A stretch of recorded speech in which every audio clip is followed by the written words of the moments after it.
You're listening to Radio Sputnik. Telling the untold.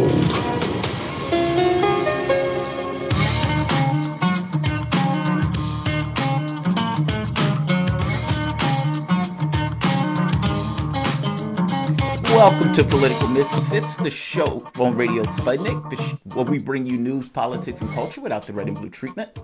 My name is Jamal Thomas. I am here with my co-host, Bob Schlehuber. Get ready to go against the grain. We have another great show for you today. There's been a great amount of frenetic discussion on this team going on this morning, which usually generates really good conversations on the show. So I am exceedingly excited to get to that. We're going to start with a spirited discussion on the demand that is required at this inflection point that is commensurate with the number of people who are on the streets.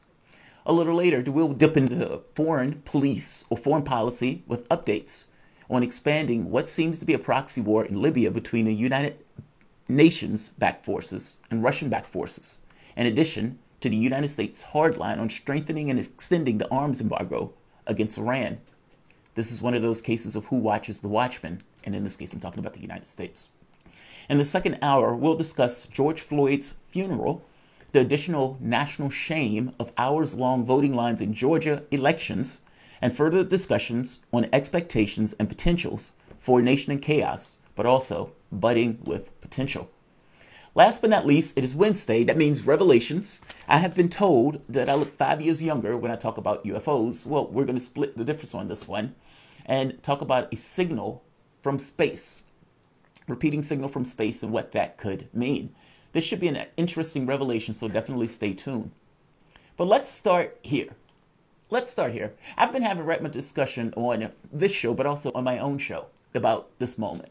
What a bizarre moment we are in. The world has fallen off of its axis, almost, in real terms. The appalling act of a 9-minute murder. That's where it starts. Just think, the civil rights movement was sparked with Rosa Parks, but you had organizers and people there pushing, fomenting, trying to get something done. But again, it took something to draw national attention where the world in that moment could fall off its axis, an inflection point. What do you want? We have the righteous indignation of a mob dispensing reprisals with Washington, D.C. going up in flames, an astonishing sight. A police station going up in flames, an astonishing sight, especially to take place on American soil. We have the preposterous response of the executive screaming hysterically, war, at the American citizenry that is right to be upset, to be on those streets. Tear gas, pepper spray, bashing, kicking, punching, arresting, the instruments of war that we casually accepted as they were dispensed upon countries around the world, now being visited upon its own citizenry. Oh, and yet, honest to God, genuine hope. You have an emancipated and, more important, intersectional masses flinging their bodies into the streets in singular admonishment of a discredited economic, political, and judicial system that has propagated conditions allowing for the unconscionable to be common.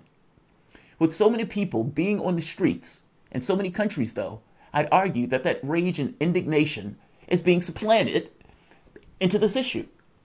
Whether they can give what is wrong with them voice or not, it is exponentially shown in the energy and the level of frenetic activity that is being displayed in all of these countries around the world.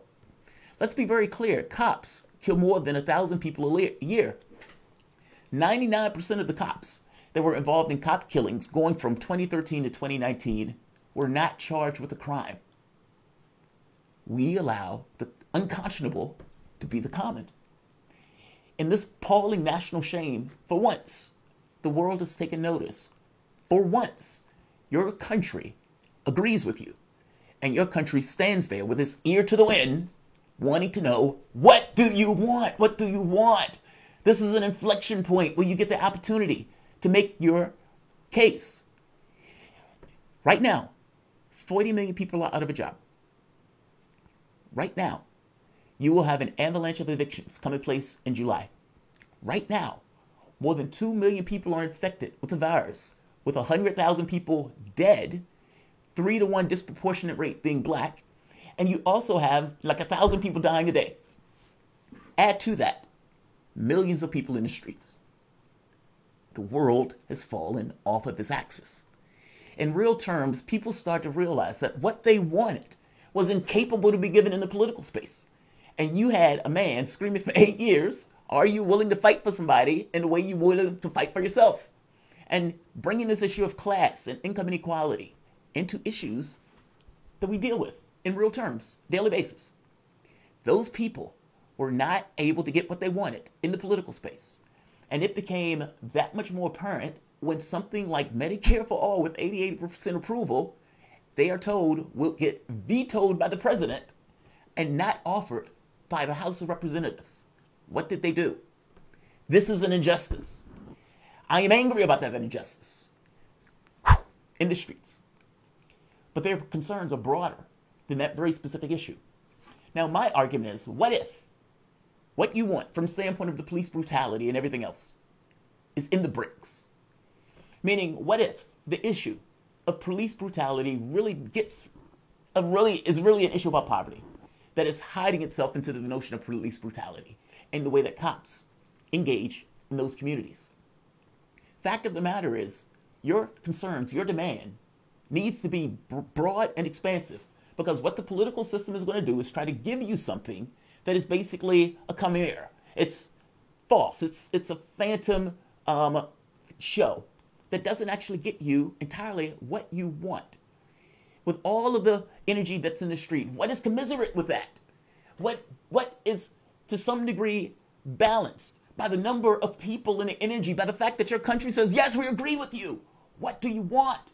And a country that is yearning to get rid of this racial issue, this divide that takes place. Get rid of poverty. If you get rid of poverty, if you look at those communities that are left behind, what you will do is get rid of the need for the cops in the first place. If you want to defund the cops, do so by eliminating the need for them and making them redundant. For example, if you want to make a point by this, there was a leak right now. In fact, let's hear Sanders. Sanders is going to make this connection between poverty and crime. Now, this was during the time that Joe Biden was bragging about the number of people that he wanted to put on death row, the number of people that he wanted to put in prison for life, the number of people he was going to lock up for crack cocaine. Listen to the person who was actually making this point back in the 80s that if you need to deal with crime, deal with poverty. Let's hear the clip. Fellow members of the House, there are reasons why things happen, as controversial as that statement may be. A society which neglects, which oppresses, and which disdains a very significant part of its population, which leaves them hungry, impoverished, unemployed, uneducated, and utterly without hope, will, through cause and effect, create a population which is bitter, which is angry, which is violent, and a society which is crime-ridden. And that is the case in America, and it is the case in other countries throughout the world. Mr. Chairman, how do we talk about the very serious crime problem in America without mentioning that we have the highest rate of childhood poverty in the industrialized world by far, with 22% of our children in poverty and 5 million kids hungry today? According to Becker's economic theory of crime, the relative benefits of committing a crime are greater in communities with greater income inequality compared to those with even income distribution. It's rational. If I have a wife, a kid, a house, a home, my benefits to committing crime go down in comparison to me being locked up, as opposed to somebody who does not have those things, needs those things, and is willing to risk crime in order to do those things. Not to mention the communities that are left behind, the propensity for crime goes up because the benefits of crime go up. These are just kind of logical connections. Right now, 30 Democrats, not all of them blue dogs, signed a letter warning that the debt is getting too high, recommending a commission to deal with Social Security and Medicare. Right now, 40 million people are out of a job. And I am making this connection to you between poverty and crime. No, it's not going to get rid of all of it. But statistically, if you're looking for low-hanging fruit right there. You eliminate the need for cops if you get rid of poverty. A Gazette analysis journal study, federal poverty level, right here. The area with the highest low income levels also has the highest rate of felony arrests. Why? Because you have areas, higher poverty, higher crime. One is associated with the other. And just one last point. In 2008 financial crisis, blacks have been much slower to recover. In 2016, the median black household has $18,000 net worth compared to $171,000 for whites. That's astonishing. If we're having a conversation about cops, your honest conversation is really about crime and getting rid of the need for those cops to be in those neighborhoods with crime. Bob, you're going to disagree with me on this. And I want you to make your point. Why am I wrong in making this point? I'm going to agree with you. Can I agree with you? Let me agree with you to start, because I hear what you're saying. I guess I just come from the argument that it's one and the same conversation. If addressing poverty is addressing policing is addressing poverty, and all of those people that are calling for the defunding of police here in Washington, D.C., those who are calling for defunding of the police, those who had painted that on the street there at Black Lives Matter Plaza, those are people that have testified. I've seen them testify to the council on housing, on education, on food, on health and jobs. These people are fighting these things every day, but the focus right now is on policing. I mean, George Floyd wasn't killed by a public housing falling on him. It wasn't choking on bad food that he bought at the grocery store. He didn't rush to the hospital and not get attention and services. He was killed by a cop. And so I think that's why we're seeing a lot of this focus on the defunding of police. And I think, Jamal, I think we're giving too much credit to the American public, not our political misfits audience. And I appreciate you explaining it, because if you get into the deeper nuances like you're explaining, I completely agree. And I think the political misfits audience that we talk to can capture all of this. I think the larger American populace get really confused if you say this was George Floyd was killed by a police, but it's about housing, it's about health, because it is about those. I completely agree with all of that, Jamal. It's just a matter of where people have the focus, where they have the attention, and things boil down to 3-word slogans. And that is what is incredibly tiring about this all, is because you can't get people's attention outside of a quick slogan. And in this situation, it's a slogan that's very controversial, it's very jarring, and it's created a ton of conversation. And so in that sense alone, I think that is a huge win. And so I think that demand was kind of also something that created this larger this narrative and conversation to put people on sides, to put people into conversation, and it spurred a deeper debate. And I think that alone is a win. Let me get back to this idea of demands, Jamal. What would be the demands is kind of my question. So quickly here, I'm curious what you think of if this was to be a demand. If the first demand was ban the use of chemical irritants and rubber bullets on peaceful protesters. Yes, that's a good demand. Leave the union out of police disciplinary processes. Yes, very good one. Make changes to the groups tasked with overseeing police misconduct. So in Washington, D.C., for example, one police officer actually sits on the police oversight review board. Would you remove that police officer? Yes. I was about to curse, but yes, get him out of there. Okay, I got one more here. Requires the city to publish within 72 hours of a serious use of force the name of the officer or officers involved and their body camera footage. Yes, of course. Great. All of these demands yesterday were passed unanimously by council vote in Washington, D.C., 12-0, a veto-proof majority. Those demands, we just won, Jamal. We just got all of those demands. That's Black Lives Matter. The people that are saying defund the police just won a hell of a lot of demands. And so there's other demands taking place beyond the defund the police. I think that one's just the sexy one that got a ton of attention, but there's demands left and right. And then let me also ask you here, what if I demanded for programs for violence interruption that did not include the police? Yes. Trauma specialists at hospitals. Yes. And then stop and frisk data collection. Absolutely. Yeah. These three, all demands we won in 2016 with the help of Black Lives Matter DC and the ACLU of Washington, D.C. So these demands are being met. And so I guess I would just implore that people, when they are thrown off by the defund the police, because I think a lot of people on the right, and again, Jamal, I completely agree with your analysis and discussion of it. I think other people are going to take it and run the opposite direction and say these people hate police. They want them killed. They want them defunded so they can murder them. They want them out of jobs. They don't care about anything but getting rid of the police, because people care about everything. They care about all the things you listed. And so I think that one singular demand and call right now is obscuring all of these other demands. You're making that argument. We've won. I would also just, but we're winning demands. I guess I just want to back off the people and say, like, what is your demand? They have demands beyond defund the police. And to finish my feelings here on the defunding the police, I just want to make my last point is I think it's also going to stir that conversation tomorrow. And I know there's a lot of people are going to be turned off by it. But for me, it's kind of setting the range of debate and the Overton window, trying to pull it back to the left and put out that radical position. So maybe you're not going to win on that demand, but the demand is going to set the barometer or at least set the stakes of where the conversation is. So again, I don't know how we check off defund. I mean, Charles Allen, Democrats in Washington, D.C. voted last year after Muriel Bowser passed her budget to defund the police. They reduced the total amount of money that the mayor was asking for. They'll do the same thing again. And so it is kind of more about what does it mean to defund the police and how's that articulated? Because all the time people vote down the police budgets when mayors propose them. So we are constantly defunding the police. That's already happened. We're going to get a win in 2 weeks from now when the council submits their budget and the money allocated to the police is less than the mayor. That to me is defunding the police. I guess it goes to when we say abolish the police. I think that's, yeah, sure. Then we're on a losing issue. Then that's a different conversation. I'm for that. I think that loses. But defunding the police, I think it's something we're already doing. And then other demands, when you're yelling for demands or calling for demands, I think we're already meeting those demands. And I would just implore that we do a little bit more research. So 2 points. I don't entirely disagree with you, but I think you're somewhat making my argument regarding the politics of it. Now, regardless of the politics of it, you should make that argument to defund the police. You must make that argument to defund the police. In fact, here's the catch. And I would even make the case that says you even need some people to say abolish the police.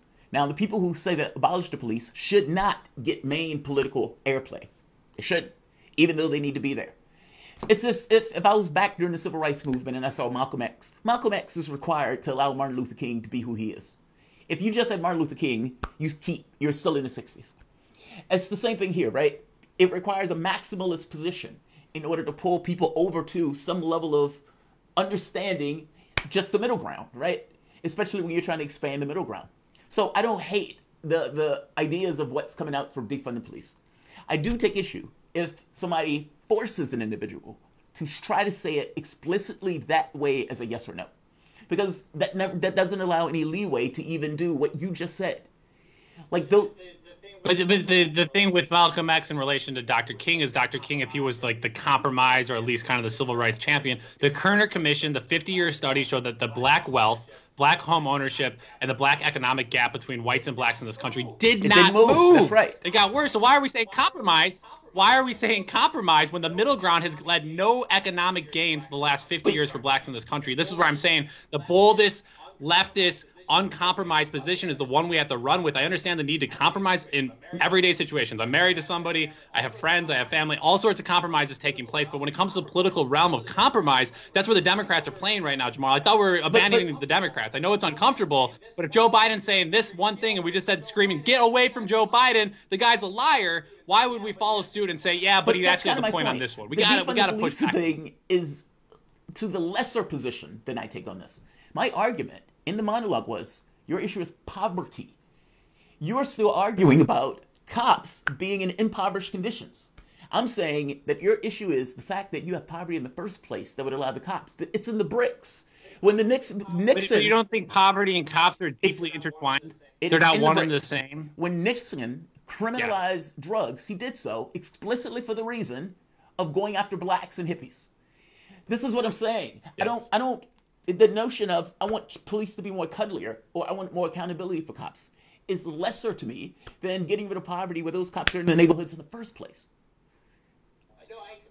I completely hear you. I just think the ones that are designing and manufacturing, and maybe I guess we could split the difference and say those who are creating poverty, because poverty is something that is created, right? People work a 40-hour day. They should get paid living wages. People have rigged the system where they get paid less than they're impoverished. It's something that's manufactured. But isn't it true, though, that those who are creating the systems of poverty are also those who are using the police? Isn't it just kind of one and the same? So get rid of the police. That's what I'm saying. I think you get rid of poverty, you get rid of the police. You get rid of the police, you get rid of poverty. And it's where you start. It's a chicken or an egg kind of thing. That's not chicken or egg.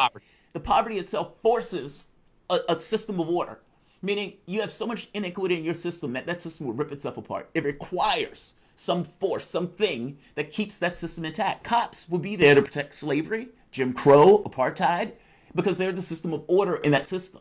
The cops are not the thing that comes first. The disorder comes first. But the cops are what is enforcing the system. So how do you get rid of the system without first getting rid of those who are enforcing it? Because anytime I fight against the system, anytime I fight in poverty, anytime I try to get rid of poverty, the cops are going to be there. If I protest, I was at a rent strike here, and the first thing that happened, there was cops, 14 cops for a peaceful 150-person protest. So we wanted to straight on tackle poverty. No conversation around policing. It was about the rents and people living in poverty and the landlords, and the cops came. My fight is with the cops as much as it is with poverty, because you can't fight poverty without the police state coming. The police state's going to tear gas you, they're going to fight you, they're going to rubber bullet you the second you try to address poverty. So to think that we can have a separate conversation, I just don't get it. You get rid of cops. You have a system full of one in the state. Yeah, it's not get rid of the cops. You have a system where crime is going to go bananas. My point to you is, I understand that it becomes somewhat of a Chinese finger trap where you're trying to get rid of an unnarrow thing.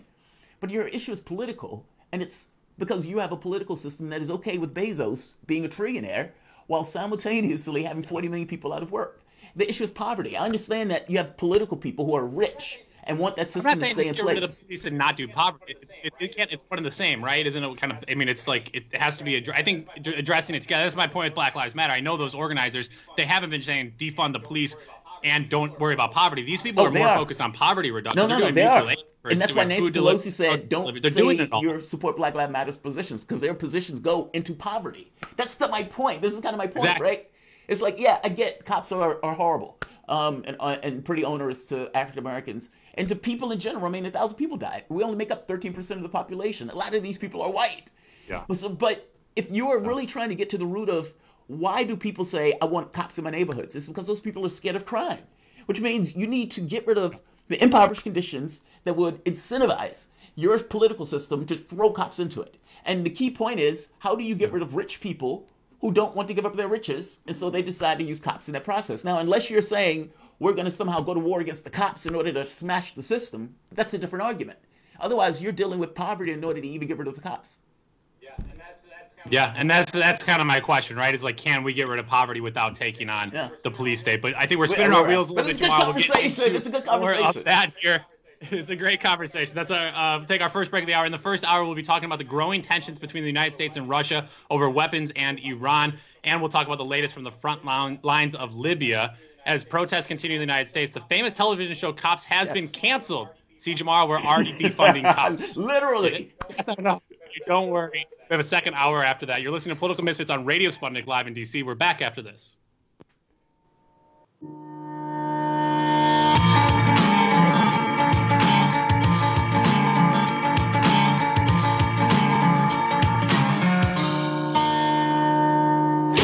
We are above all the latest developments, and we don't take any sides.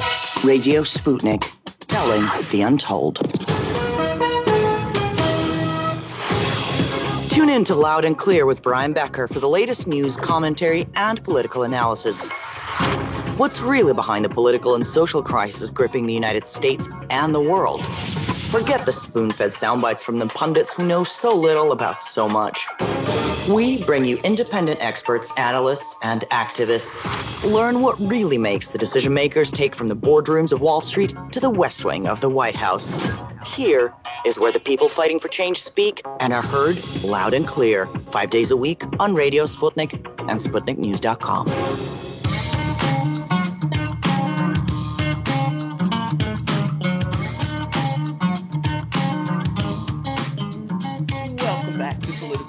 On Radio Sputnik, where we bring you news, politics, and culture without the red and blue treatment. My name is Jamal Thomas. I am here with my co-host, Bob Schlehuber. We've been, if you guys are digging what we were putting down, definitely like, share. We appreciate those. Also, subscribe if you have not. Hit that button. We have been heavy into the conditions taking place here in the United States, as they've been rather fascinating, to put it mildly. But there are disturbing news taking place abroad that, if I am being honest, even my persistent vigilance missed. In 2012, the New York Times, always late to report on crime being committed, described the Obama administration giving weapons to quote-unquote rebels in a clandestine war to destabilize the Libyan government. Now, as events predictably destabilizing Libya, Obama, enthused with the advice from Hillary Clinton, working with the UK and France, turned air power to destroy the defenses of that government, allowing for a violent coup to basically overthrow Gaddafi. He was dragged out and sodomized with a machete, to be explicit. That's what they were calling success at the time. You can now buy your own black slave in Libya for $400. Now, the fire created by the Obama administration has not been sated, but has expanded, predictably, with Russia taking a larger stake in the conflict. It has become basically a proxy war. To discuss the expanding proxy conflict in Libya, we are joined by international affairs and security analyst Mark Sloboda. Mark, thank you for joining us. Thanks for having me. It's always an honor and a pleasure to be on Political Mystery. I appreciate that. We appreciate that. So, Mark, in straightforward terms, can you give us a summary of what's taken place regarding, in Libya at this point, regarding what seems to be a proxy war between the United States-backed forces and Russian-backed forces? Also, who's on, what are the sides pushing for in this conflict? And why is Russia engagement in this caused so much consternation in our media space? Okay, no, I can't put it succinctly, and at the moment, this conflict is probably even more complicated than Syria, considering the wide variety of different foreign actors on backing different sides in this conflict. Libya has basically been a war zone since the U.S.-backed regime change, airstrikes on the country, and backing proxies against the Gaddafi government nearly a decade ago now. The primary government that emerged out of this, at least the one that still has official UN recognition, is known as the GNA, the Government of National Accord. The problem that a lot of countries have with this is that this government is partially composed of and is strongly linked to the Muslim Brotherhood, which is considered a destabilizing factor by many countries of the region and wider abroad. And this should not be a surprise, as the principal actor that the U.S. was supporting as a proxy in Libya was the Libyan Islamic Fighting Group, which were openly allied at the time, aligned with Al-Qaeda. They were Islamists, and it's no surprise that the U.S. shadow government it brought in from Northern Virginia and Langley of ostensibly liberals were unable to paper over the actual fighters on the ground, and we've had a Muslim Brotherhood-aligned government emerge out of this. Mark, just real quick for the moment. I'm always enamored by the way the media reports this. Like, the New York Times would always come a day late and $1 short to report something. It's like they would report about Vietnam and the atrocities of it a few years after. Or you would get just what they did about Bolivia, where they would report about it a few months after, when it was infinitely clear at the moment that a coup was taking place. And even with this, it was the same thing. They would report a few months after, hey, Obama had dumped like $1 billion into basically people who were quote-unquote rebels trying to take down the government. Media has a role in this, right? I mean, this is not necessarily something that the government does nakedly. Media is almost implacable in allowing something like this to take place where the American public just kind of stands there, casually watches. Sure, the U.S. media really, it doesn't serve their interests to challenge U.S. hegemonic operations around the world, at least while they are underway. If afterwards they belatedly have to recognize certain facts that come with the inevitable destabilizing outcomes that result, well, no one really notices by that point or cares, and it's brushed under the carpet. Something has just taken place in the news. Basically, China and Russia are making an argument to protect Iran from sanctions. Now, I'm going to let you explain this. But basically, the United States the UN, I suppose the world community, has sanctions, weapon sanctions, on Iran that are set to expire soon. And right now, the United States, Trump administration, is pushing to basically expand those sanctions, with Iran basically saying these sanctions shouldn't have been here in the first place. Could you explain that issue, just for the audience, in sense of a summary of what is taking place here? Yeah, there was a point where Russia and China agreed to these sanctions, military sanctions, UN-backed sanctions against Iran, primarily to prevent their advancement of ballistic missile programs, although it extends beyond that. Russia and China agreed to it at one point, basically to avert a U.S. attack on Iran. And this was linked in with the, again, UN Security Council officiated and recognized Joint Comprehensive Plan of Action, which the U.S. under Obama agreed to, along with the EU and Russia, China, and others. And the Trump administration unilaterally pulled out of this deal. Part of that deal was the eventual removal, there's a timeline for the removal of those sanctions.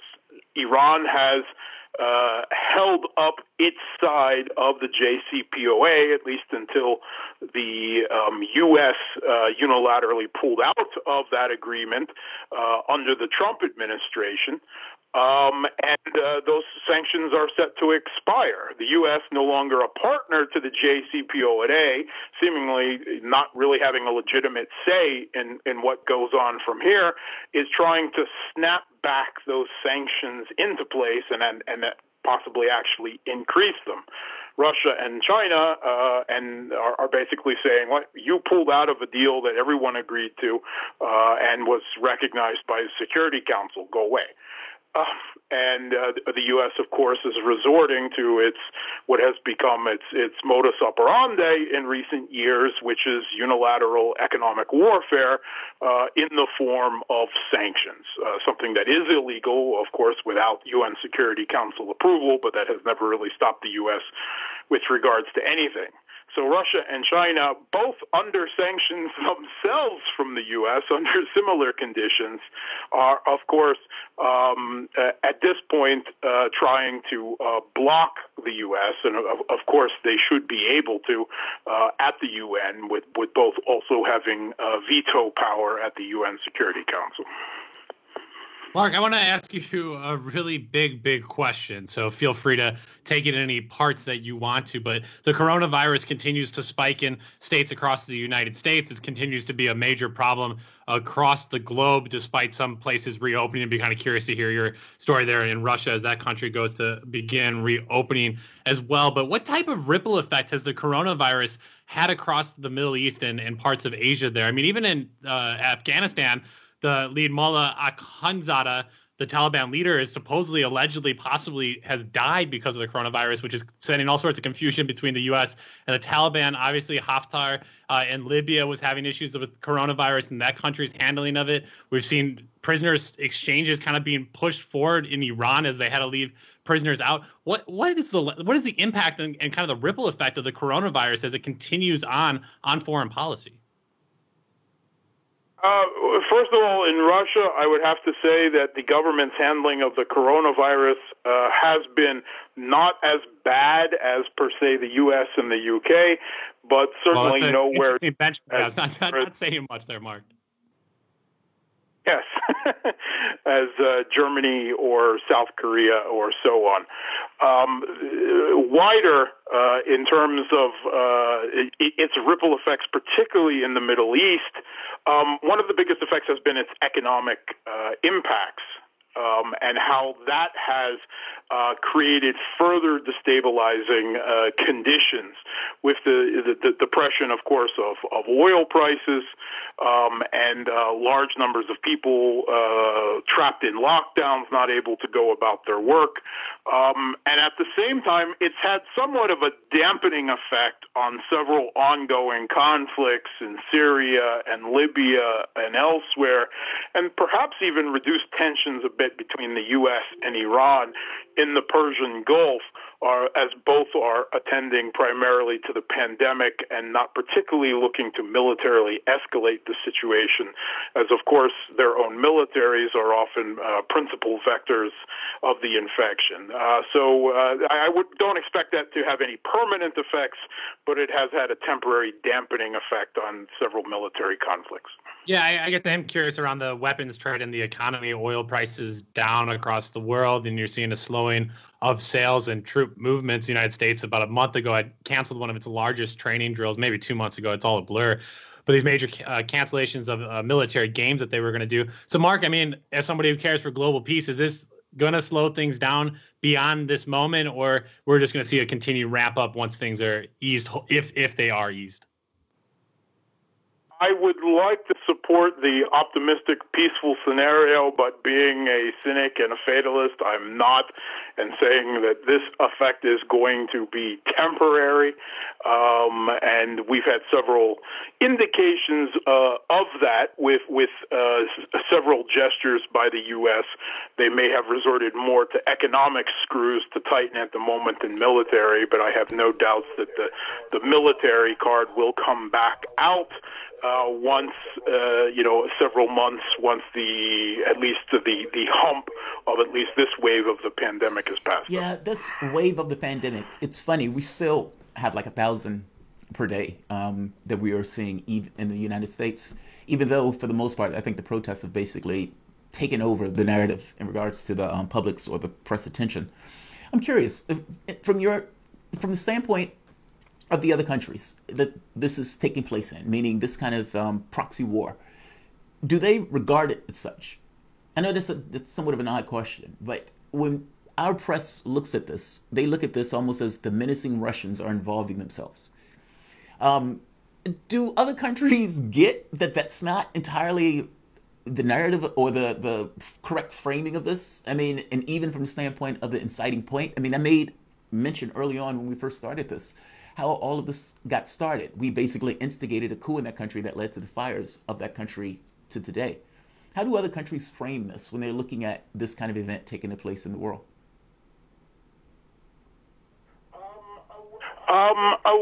I think, part of what they look at is U.S. hypocrisy with its domestic problems, its own, its dealing with the pandemic, at the same time continuing its military, certainly not withdrawing from its military conflicts around the world, and actually exacerbating its economic warfare via sanctions against several countries, even further denying them of aid and financial resources that are desperately needed to fight the pandemic in countries such as Venezuela and Iran in particular. I think we're seeing a weakening of U.S. soft power. It's something that's actually been long in coming. It's not just Trump and not just this particular moment in time, but countries are starting to realize that the U.S. Is not acting as necessarily the leader of the free world as has commonly been assumed, and wherever it might be leading them maybe isn't exactly where they want to go. And they are looking at alternatives at this point, and China's domestic handling of the crisis and the large amount of aid they've provided to other countries in this has certainly been a soft power bonus to them. And the U.S. is extremely worried about all of this. Through all of this, the exposure of their hypocrisy, the exposure of their incompetence, and is trying to do everything they can to cast blame on China and so distract and divert from their own failures and inadequacies. Mark, I just want to end where we started here on Libya, as General Haftar has pulled out from his Tripoli offense, and it looks like the LNA is going to be able to capture much of the West. I mean, are we going to see things wind down there in Libya as we move forward? I mean, is this kind of a break point for Haftar, who was making tremendous gains here over the last year, but it seems like he's now having to back off and pull back from some of these positions? I think Russia has actually somewhat decreased their support from him and is to a certain point, and then has re-put it back in place to stop the GNA advances. They want a frozen conflict. They want a deal reached with Turkey on this. We're kind of seeing the Syrianization of Russia and Turkey's proxy conflict in Libya, like it was in Syria, and in so doing reach a compromise among their interests with each other while cutting out EU countries that are involved, like France and Italy on either side. However, Erdogan is doing his best madman routine. No one's ever quite sure whether that's an international relations gambit or the reality, and is now saying there will be no ceasefire and there will be no negotiations. And whether that's fodder for his Islamist domestic base at this point or his actual position, we'll have to see in the coming days ahead. But certainly Russia is pushing towards a frozen conflict and some type of real ceasefire at the moment. And they've already begun a shift away from active support, particularly of Haftar as an individual, and more to figures of the Eastern interim government and Tobruk House of Representatives, like Saleh, like Aguila Saleh Issa, the president of the House of Representatives of Tobruk. And that signals that they're ready to move.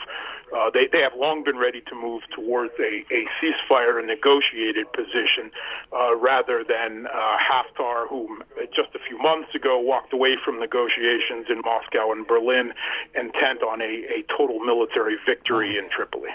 Yeah, far-fetched move from him there, but I think there is some land concessions that could lead to a ceasefire that is holding in some type of cold peace. With that, though, unfortunately, we have to leave it there with our international affairs and security analyst, our good friend Mark Sleboda. Mark, thanks for joining us. Where can people find more of you and your work online? I'm on Twitter and Facebook and on many of Sputnik's radio shows providing analysis. Fantastic. You're listening to Political Misfits on Radio Sputnik Live in D.C. We're back after this.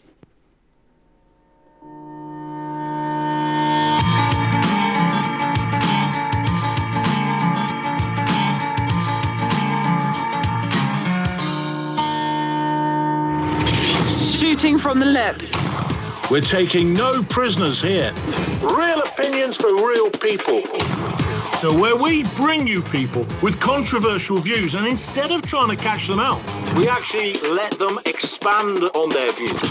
What's going on in British politics, European politics, and indeed in world politics as well. And wherever you are, whether you're a UKIP supporter, a Tory or Labour, everything is in turmoil. John Gaunt. Shooting from the lip. Are you bored? Are you lonely? Do you need a hug? Well, we can't give you that, but we can keep you up to date on Radio Sputnik.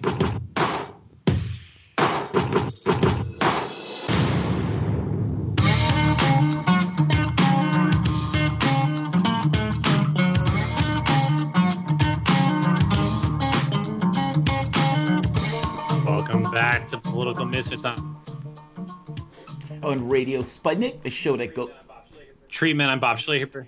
Continue to be joined here with Jamarl Thomas, bringing you brand new episodes from our homes. Big shout out to our radio engineers for keeping us on the air. Hopefully listen to us on 105.5 FM here in the nation's capital. You could be also checking us out at SputnikNews.com. And if you want to get a live feed, a shot of Jamarl Thomas, and hopefully a photo or two of me, head over to the Progressive Soapbox on YouTube. You can like our show there. You can share the show as well. And you can also make comments that we will read on the air. Or even better, Jamarl, people can give us a call, 202-521-1320. That's 202-521-1320.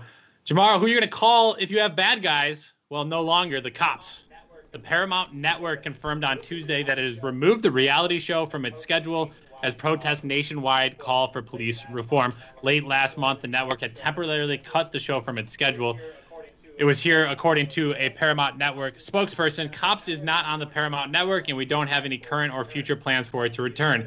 Spike TV, the predecessor to the Paramount Network, picked up Cops in 2013 after the show was canceled by Fox, its network home for 25 years. The show's 33rd season was expected to premiere on Paramount on June 15th. And in related news, HBO Max has pulled quote, Gone with the movie Gone with the Wind from its library of films. The 1939 film, which tells the love story of Scarlett O'Hara and Rhett Butler during the American Civil War, is being pulled due to the film's portrayal of slavery African Americans of the Civil War South.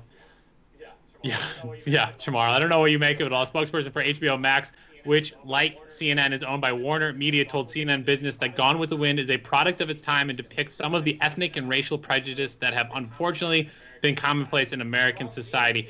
Jamar, for me, it's really, it's unconditioning the brain of so many Americans, especially white America, that, bad boys, what you gonna, I know the song, it's part of my collective memory. And even thinking about Richmond, Virginia, maybe you could tell me a little bit more about this, the Christopher Columbus statue. I was talking to my mom last night, the absurd, disgusting things that were taught to us in our textbooks, how we portray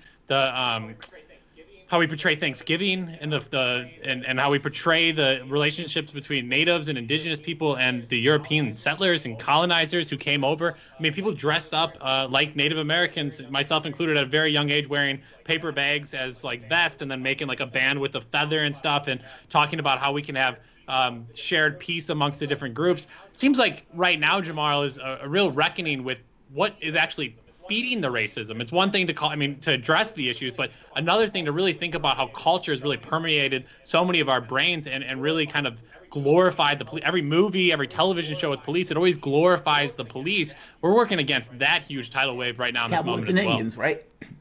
Who wants to be the Indian? Yeah. I think what it boils down to, honestly, in real terms, is that there is a schism in regards to experience that we need to realize and honestly engage, something that this country doesn't entirely do all that well, especially a segment of this country. But to honestly engage that we have different experiences, that in the same way people glorify Columbus or Andrew Jackson, well, Andrew Jackson might have been great if you were white and you were trying to get into that particular area. You may celebrate whatever he may have been doing that have been great in the sense of his political accomplishments, things that might have benefited you in your particular area. However, there is also an experience with Andrew Jackson of him murdering large numbers of Native Americans. Now, your angst and the question that your country has to regard is, which one is true? Both. Which one is more correct? Meaning, if you're analyzing it, which one has more gravity? Which one has more leeway in regards to being truthful? So if you're having this conversation about Columbus, it's like, all right, well, there's an experience of Columbus that you may say, yes, he brought people to America. But there's a secondary experience of Columbus of him dragging Native Americans back to his homeland. So they're murdering large numbers to the point. Read Zen, Howard Zinn's book. It's astonishing. Yeah. Like have a statue of that man up there. Cutting off people's, seeing how sharp their swords and knives were by cutting off the scalping people was just kind of an experiment. Product of art. That's kind of the Gone with the Wind thing then, Jamal. It's like it was a product of the times, So it's like, do we let Christopher Columbus off the hook because he was a product of his time? Do we let Gone with the Wind off the hook because it was a product of its time? I'm curious, before we take this caller here, what do we do with the product of their times kind of argument? Art is different. And we have a caller. I'm sorry. Go for it. Just finish your thought before we get to time. If you're depicting something and going with the wind, that was the time. Now, you may consider that national shame, but that was the time. That just is what it is, right? Like, it's not something where, how do you clean up what happened? Now, you may interpret it differently. You may talk about it differently. You may have a different perspective of it. All that's true. But let's just be honest that is what happened. And so when I see something like a Gone with the Wind thing, that doesn't bother me in the least. Now, deifying Columbus, well, your society can have different conversations about that. And so your society can take this kind of moral judgment of like, oh, this is abominable. We don't want this guy here, even though it happened. You know what I mean? Like, it's one of those, it's fascinating to have that schism in your society where you finally recognize, okay, both of these experiences are true. Do we want to talk about Hitler and keep the train straight, or do we want to talk about the Nazis? The Nazis and the Jews, and which one is more relevant to the time period? You know what I mean? Like, it's both, and it's being able to regard both, honestly. It will be really interesting if people read that disclaimer and say, you know what, I'm not going to watch if that actually deters people. So Netflix, if you're out there doing studies on racism, which obviously you aren't, let us know. We have a caller on the line. I believe it's Tyrese. I could be wrong, but is that you, our good friend Tyrese? Yeah, it's Tyrese. How y'all doing? Good morning, gentlemen. Happening? Yeah, well, how you feeling? Central time, y'all. I keep on forgetting y'all Eastern time. But anyway, I'm calling about Jamal. You brought up a good point last night when I saw you. Even though I'm a Trump supporter, I'm in the middle. I look at things from being progressive and conservative and all that, right? But you brought up some good points. The thing is about poverty. Yes, racism do plays an impact on it, and okay, laws need to be established not just for police and sheriffs, but for the CIA and FBI, because you gotta be you gotta cover up the whole gamut of things when people being set up with COINTELPRO and things like that. And now, Yvette Connell, Breaking Brown, she did a thing last night, and I saw a couple of clips, and she was talking about what was going on. You got to address poverty. You have to address poverty, you know. And she was right.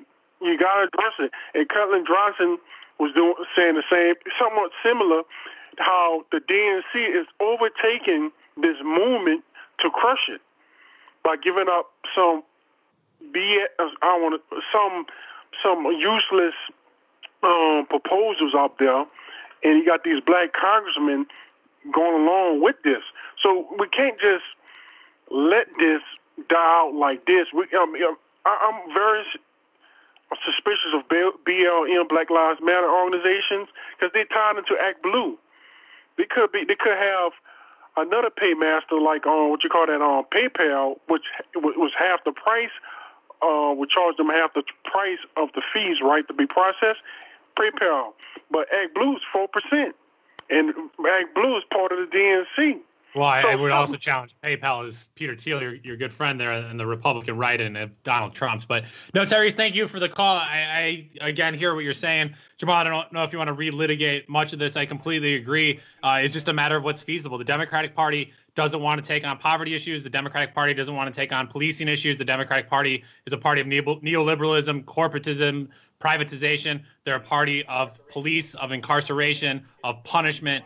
For me, it's one conversation that we need to have together. It's just a matter of kind of where you chip away at the different things. And every time you try to do poverty issues, they're going to simply say, well, we need to address racism. And every time you say racism, they're going to say we have to do poverty. It's going to be a smoke and mirrors kind of game with the Democratic Party. So it really comes down to, I'm not really sure where to engage electorally, and maybe that's a broader conversation. We'll get into that in the next hour, especially with Ashton P. Woods, Jamal. I'm excited to talk to. He's the founder of Black Lives Matter Houston. He's also ran for office several times, and so taking somebody that's actually an activist in the streets and seeing what that looks like in the electoral sphere, it gets lost along the way. And I guess maybe the larger conversation is how do we actually have a social movement impact electoral politics, and what's that even mechanism? Before we even get to the demands, what is the strategy to take the movement and actually run more candidates? What's the strategy to have those candidates that run then actually work with protesters? I think there's kind of some larger structural issues that need to be addressed beyond just the systems within it. I don't think you need to know how to get to the moon to say I want to get to the moon. It's that, right? I don't need to exactly know the So what you were saying with that defund the police, like I don't know so with defunding the police, I don't know how necessarily how to defund the police. But right, but I guess this kind of gets to my larger point, right? That defunding the police is a subset of eliminating poverty. And so when I'm making the argument that for all of those people, I don't want all of those people out in the streets just to defund the cops. That's so menial in the grand scheme of things. You've made the point yourself in this thing that you've chipped away, that these guys have been chipping away at the cops' budget in general. These murders are still happening. What I want is I can't stop a cop from stopping somebody if they're on the street. Fair enough. Meaning if that person is going from point A to point B, can't necessarily stop them. What I can do though is keep their car up to snuff, so they're not more likely. I can keep the neighborhood up to snuff, so those cops are less likely to be in those neighborhoods. I can keep the neighborhoods up to snuff to where there's not this need for force to be present constantly in the neighborhoods, so these interactions aren't taking place, to where issues of drug abuse go down, to where issues of drug crime go down. I can deal with that in real tangible ways, and that directly influences the cops. Now, the Democrats will tell you and agree with you on your issue of defunding the cops, even if they won't say defunding cops.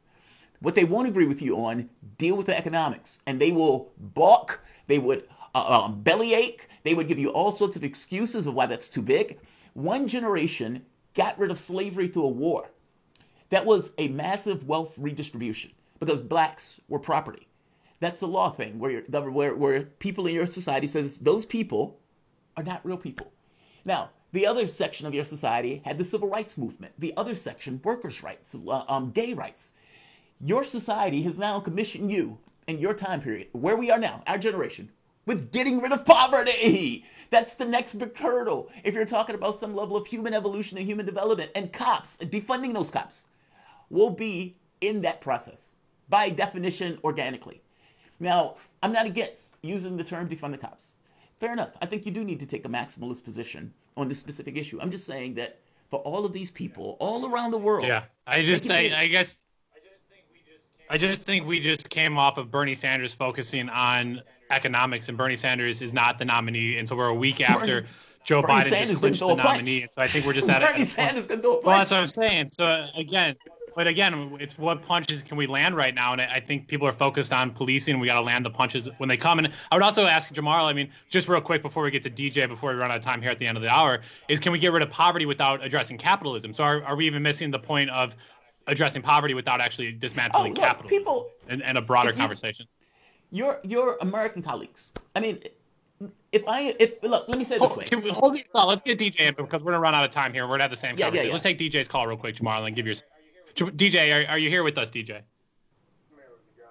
I'm here with you guys. Thanks for taking my call. I'd have to disagree on the poverty thing. I think that could reduce the problems, but removing poverty isn't going to stop the police interactions. These officers are still going to have quotas to meet. States have something called a rate of conviction, usually 90 to 95%. And as a result of them having something like that, well, those are kind of separate. But there's officers that have come forward and said, we have quotas to meet. Just think about it this way. Prison farms turned into prisons. Slave patrols turned into police officers. Slave holders became CEOs. It's the same exact system. So when you say that they got rid of slavery still exists. The clause exists. You have to get rid of the thing that incentivizes the engagement. Without that, you're not. You could put $1 million in every black person's pocket. They're still going to be engaged by the cops. I remember being followed around for an entire semester by an officer. Never committed a crime in my life. Never smoked weed, drank out, nothing. I've never done any of these things. You're not going to stop the engagement. They're still going to engage people whether you have money or not. Thank you, DJ. I appreciate that. That's it. But I do think you're wrong. If you taking what you're arguing, give $1 million to every black person, you're basically giving $1 million to every black person in the condition to which they are now. I am talking about changing your economic communities that incentivize those cops. You must understand, if you are living rich, say for the example, you have 5% of the population that is fantastically wealthy, and everyone else is dirt poor. In your country right now, 44% of the population makes $18,000 a year and lives off that. So how do you deal with that part of the population not picking up pitchforks and weapons and marching on the 5%?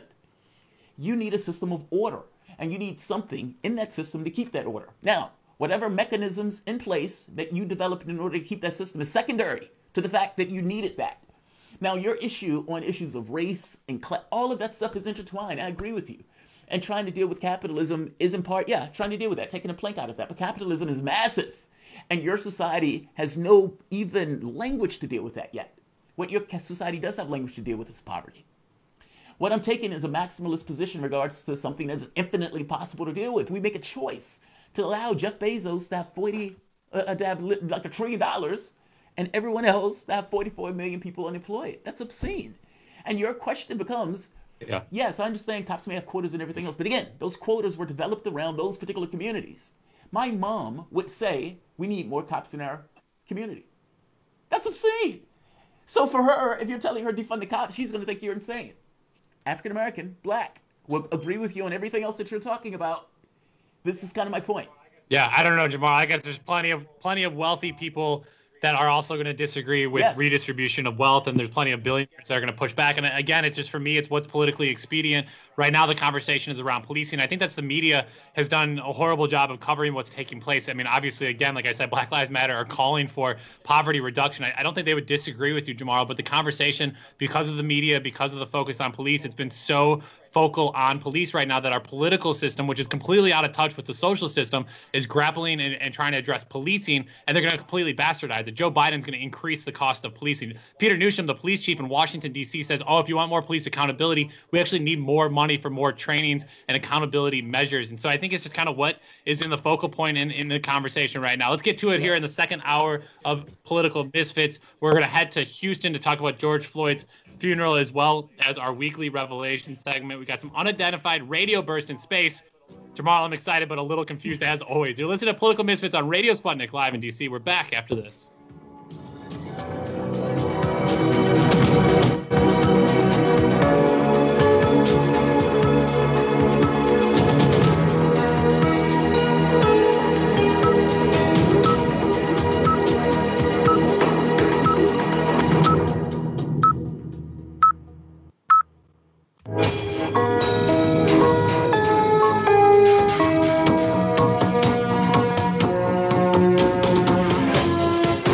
Listening to Radio Sputnik. Telling the untold.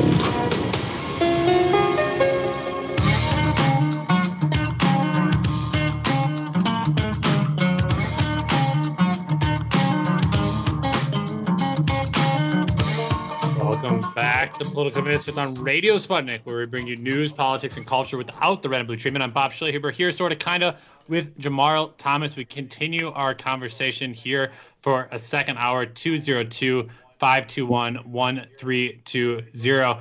We're going to be joined shortly here by Ashton P. Woods, the founder and an activist with Black Lives Matter in Houston. Jamal, I did want to get to one other story here before we move on. We have Black Lives Matter filing a lawsuit against Donald Trump. They've now amended their complaint and adding a new plaintiff, and they're going to seek class status to represent hundreds of individual demonstrators.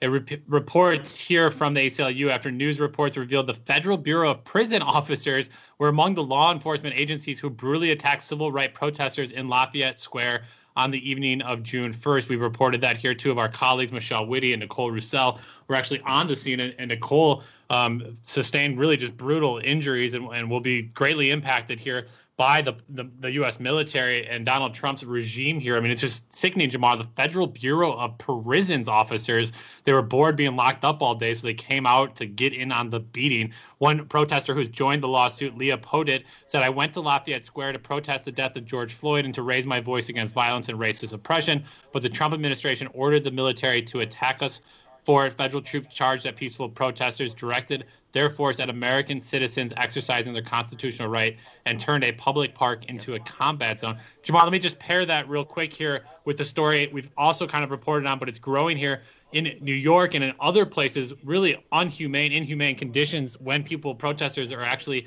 arrested. In New York City, it's reported that some protesters were detained for as long as 48 hours in abysmal conditions without access to masks, food, and water, according to legal experts. More than 2,000 people had been arrested in the city as of Thursday, around a fifth of the total 10,000 arrested nationally on charges such as resisting arrest, disorderly conduct, and violating the now called citywide curfew. Jamal, I don't know how this doesn't escalate back to this point. If things aren't addressed, if there isn't movement, if there is another incident where George Floyd is captured on video like he was for another person in this country, it's going to have to escalate. And I think the U.S. government and the military was pretty clear that they don't care about the First Amendment. Protecting the nation state is the first and foremost priority. Your constitutional rights, they don't care about them. That's not the goal of why the U.S. military is there. It's to protect the state no matter whatever the laws say. And then, yeah, your question there, Jamal, what does it mean to have order?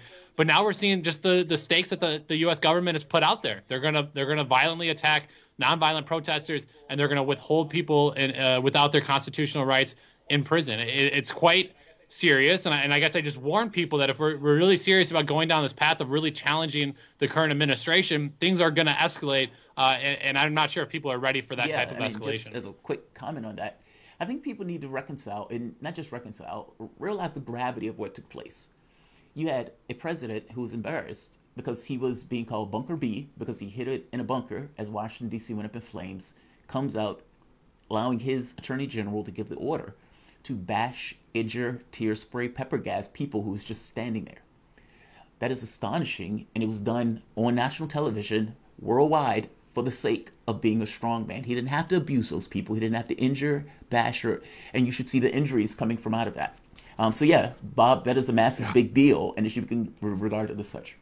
Yeah, let's get here Yeah, let's get here to our guests who are greatly thankful for taking time to join us. I know a lot is going down in Houston, Texas. We're joined by Ashton Woods, a community activist with Black Lives Matter Houston, to talk about the funeral there of George Floyd and much more. Ashton, thank you for being with us. Thank you for having me. Ashton, it's a pleasure. We always loved having you on By Any Means Necessary. A great honor to have you here on the new show, Political Misfits, as well as to have all of you listeners join us on the show, 202-521-1320, 202-521-1320. Ashton, you are there in Houston, Texas, where thousands gathered yesterday to bid a final farewell to George Floyd. During the service, Floyd's family was surrounded by the families of other Black victims who lost their lives at the hand of police, including Pamela Turner, Botham Jean, Michael Brown, and Eric Gardner's family members. There was also the family of Ahmaud Arbery, the 25-year-old man who was shot jogging earlier this year in Georgia by two men who claimed he looked like a suspect in a sting of operations. Arbery's mother told CNN yesterday, "I stand with all mothers who have lost sons to these events. We command change. We can't lose another life to such tragedy. Something has to change." Ashton, let me first ask, how are you feeling, and how are things there in Houston yesterday during the funeral? Oh, I got to be honest with you. My main purpose for being at the funeral was to be there for the family, for them to take space back and heal and have closure and send George off respectfully and responsibly. What I did not appreciate about the funeral was the political proselytizing of Mayor Turner, Sheila Jackson Lee, and a couple other folks, and this holy erasure of the grassroots activism that led to this very moment after George Floyd and so many others have been murdered. 6 right here in Houston, plus Breonna Taylor and a trans man named Tony in Florida. I think that they do this kumbaya thing, and they did a lot of whitewashing. But the funeral itself was beautiful. The songs were beautiful. And hearing the family finally speak for themselves was extremely important to me. And that's all I wanted, and I got what I wanted. I think that the family deserves to have that space and that closure. But the bigger issue is, for me, is that these politicians who were there, the Congressional Black Caucus delegation that was there, they need to make concrete changes and not just symbolic gestures. This calls for real change and abolishment, not just reform.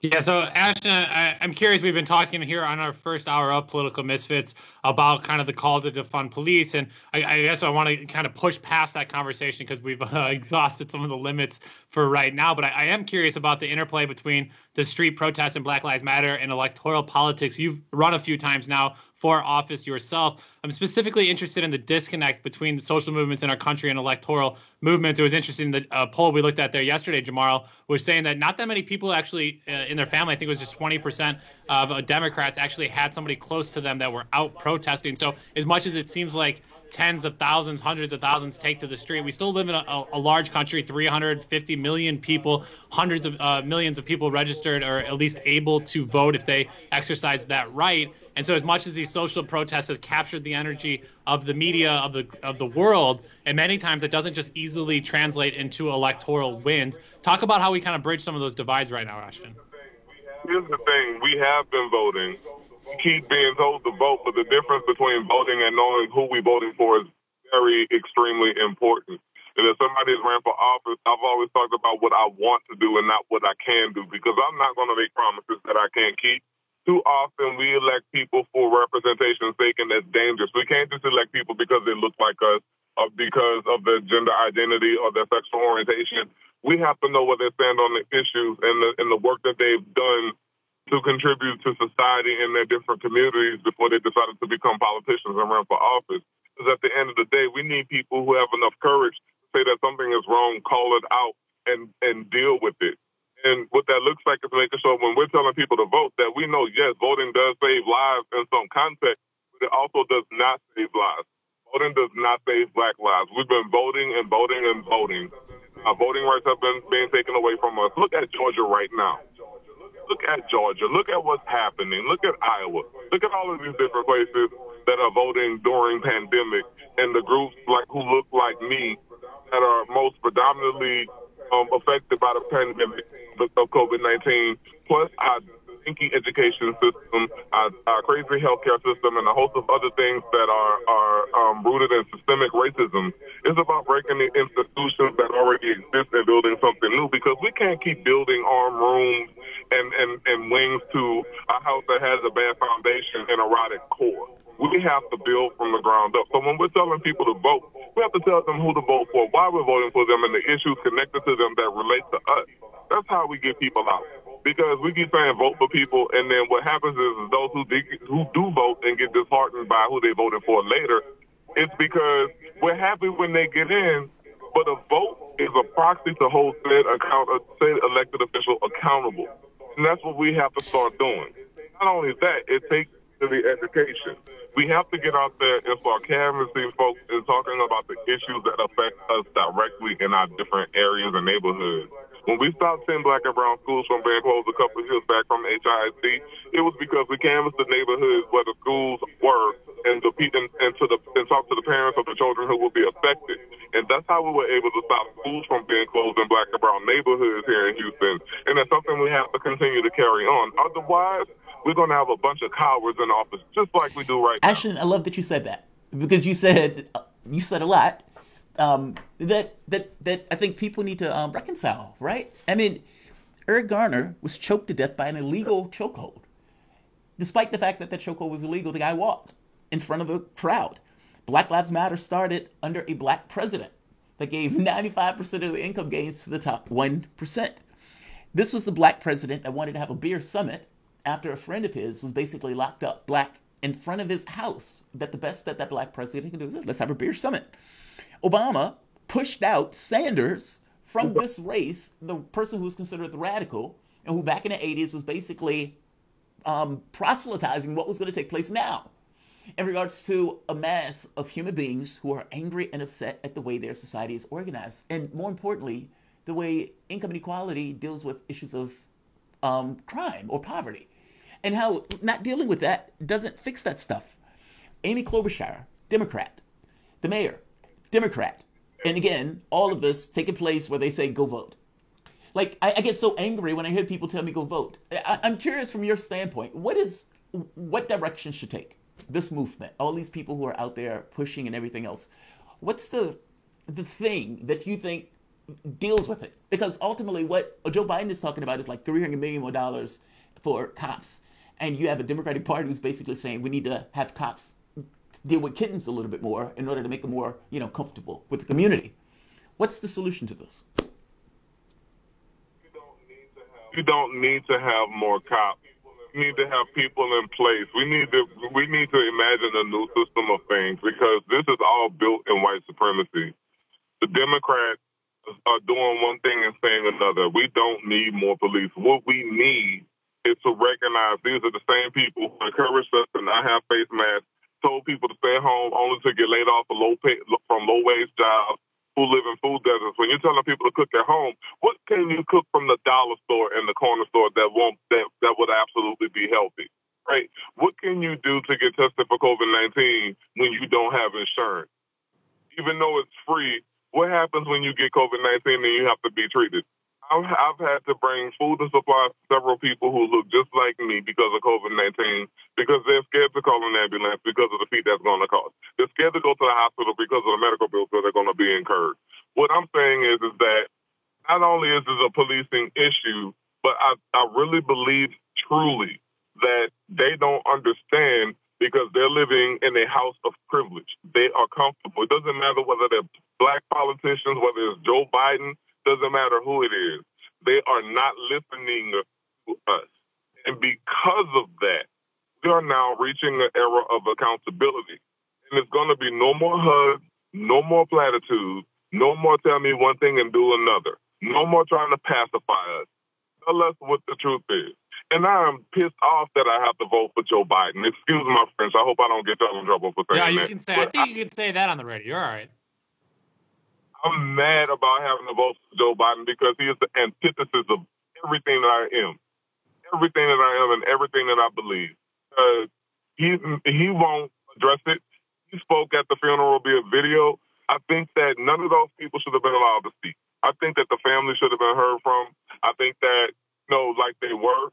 But I believe that they take these opportunities and make the symbolic gestures. They do their proclamations, and that's it.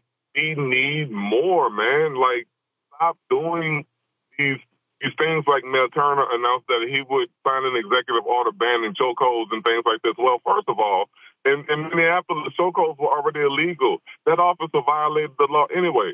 George Floyd and Eric Garner were both murdered under policy that said that those things were banned, sir. Yes. And I think that when we're talking about making these symbolic gestures, talking about people who don't understand beyond the ivory tower and Harvard degrees that they have, they need to step out of their Jack and Jill mentalities and their post-racial BS.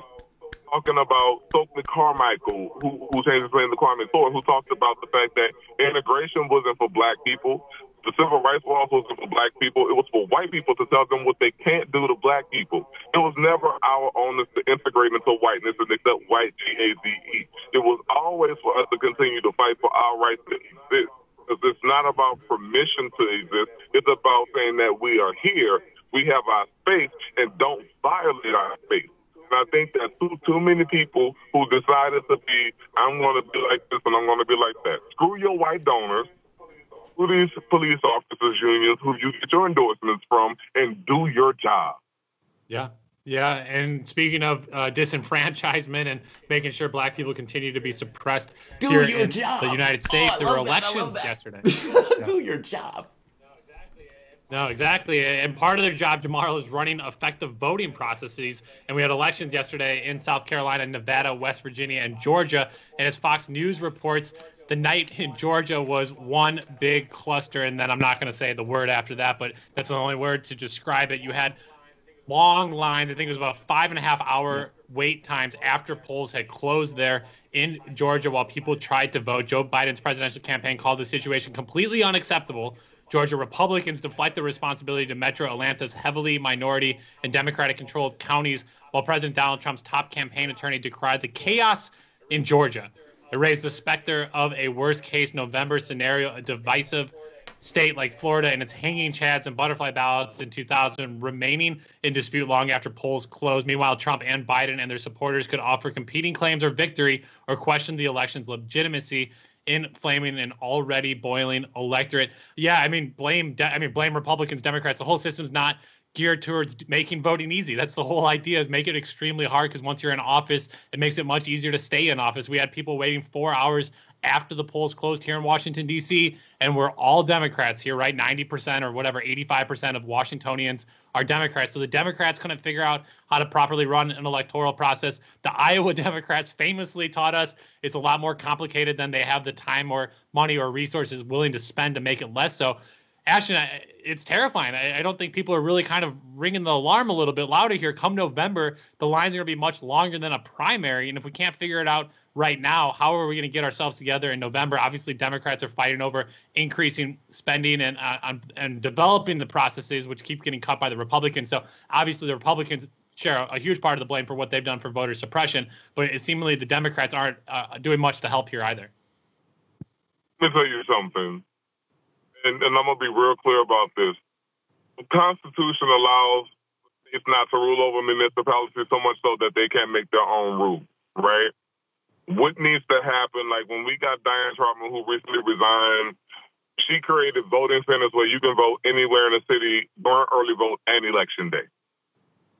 Elections do matter, but it's also about vetting people, right? But the problem is that what we really need to say is that enough people are going to be angry, and the people are going to rise up. This country was built on the backs of slavery and protest. We don't get any change without protest. We don't end wars without protest. We have to make them uncomfortable. We have to start showing up to their houses, whether they're friendly or not, and make them do their job. We have to start embarrassing them and airing out their dirty laundry. We need to make them know that just like they surveil us, just like they try to silence us, we will do the same. When you run for office, you are essentially filling out a job application and asking people to hire you via voting. That means that we have a proxy to hold you accountable. And if we have to be a thorn in your left cheek, that's what we got to do. Because we can talk about the reforms all we want, about improving election security all we want. But the reality is the coronavirus has shown us that we can digitize anything we want. We move so fast in the technological sense with the way we get our food, with the way we get our clothes, with the way we do everything. Why can't we have electronic voting on a secure level? Why can't we do all of those things? It's because they don't want it. They want to maintain a status quo and a control that they think we don't understand. All of us don't have Harvard degrees, but we have lived experiences that are often treated as anecdotal. But guess what?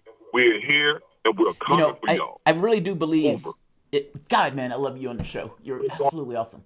The voting thing is so apropos. It's so on point, right? Well, there's a Republican, I can't think of his name, but he makes this argument that we don't want everybody to vote. Voting has never been about everybody voting. Voting is about the people who you want to get to vote. And basically putting in measures that make it difficult for certain people to vote while knowing that your demographic will get to the polls to get you in office. Meaning, the less people that go to vote, the more likely it is for the Republican to win. Now, that's something that they've understood for decades, which is the reason why you have 5-hour lines in Georgia and why they call the cops on those people when those people refuse to leave when they didn't get the opportunity to vote. And on top of that, there is no point to the way we organize our society. We choose. And in choosing to do so, we choose to have long lines like this. They don't have to be this way. We put through policy and law to allow this with the Democratic Party that abdicates any level of responsibility, missing the point that the overwhelming majority of the people who don't vote in the public elections, meaning for president, are either African-American or people of color and poverty. Why? Because they realized that voting didn't make a material difference in their life. Those are things that we need to know. And those are things that should be understood as kids are growing up in our electoral system. And those are things that for the most part we ignore. Ashton, can you explain how Blue No Matter Who has contributed to this? You said, like yourself, I am enraged that I have to vote for Joe Biden. I'm not voting for Joe Biden. I don't care. The devil himself can be on the other side of that aisle. Now, but you're making the point that you don't want to have to do this. Now, the catch here is it true that Blue No Matter Who and this kind of abdication of responsibility has somewhat allowed this? And the reason why I say this, you make the point that voting for these people is basically putting them in office, meaning we are their boss. But for the last 40, 50 years, we've abdicated all level of responsibility in dealing with them like that, as if we just let them do their job, as if there's no person who's minding the farm. And now it's gotten to the point, like you said, the age of accountability, where things have moved so far that you had John F. Kennedy, Eisenhower, even Nixon, and you're at Trump and Joe Biden.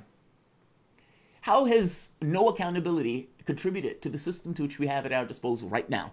And how do we pull ourselves out of that Chinese finger trap if indeed we're stuck again voting for Joe Biden while at the same token admonishing the system that forces Blue No Matter Who? Well, first of all, we got to acknowledge that we got to stop running moderate Democrats as Republicans. That's the first thing. Second thing is that Blue No Matter Who is actually an abusive phrase. It is abuse to try to silence people who want to vet folks. I don't know what's wrong with when it became wrong to vet candidates because they have a specific need. I'm HIV positive, man, and that means I have a compromised immune system. I'm also poor. I barely eat sometimes. But here's the deal: we need people who can relate to us and not treat our lived experiences as anecdotal. We can't keep voting for people who are under this Blue No Matter Who BS because they have no concept of what it's like to be us. Whether you're black or brown or white and poor, they have no idea. And the black people who quote unquote represent us, let us not forget, I think, I guess to put it succinctly, is bull. We don't address it. We actually have to stop it. We can't just address it. We actually have to hold them to the fire. Just like at the 2016 convention when the Sanders delegates, they were trying to push people out and things like that. That's not how we do stuff. That's not how we're supposed to do stuff. There are people who want what they want when they want it. Through us, right? What the attitude is now, y'all got these people who y'all wanted, and now we're going to be spending another 10 years trying to fix the trash and take out the trash and clean up all of the mess. And that brings into question the efficacy of all the efforts of everybody between 1969 and now who had the power to change things when me and you were children and did not a thing. And so we have to start having conversations about holding people within our own communities accountable who like to call themselves leaders before we have a chance to determine whether they're actually a leader or not, number one. And number two, we also need to make sure that people know what the issues are related to them, because if we don't do that, this is the conversation we're going to keep having.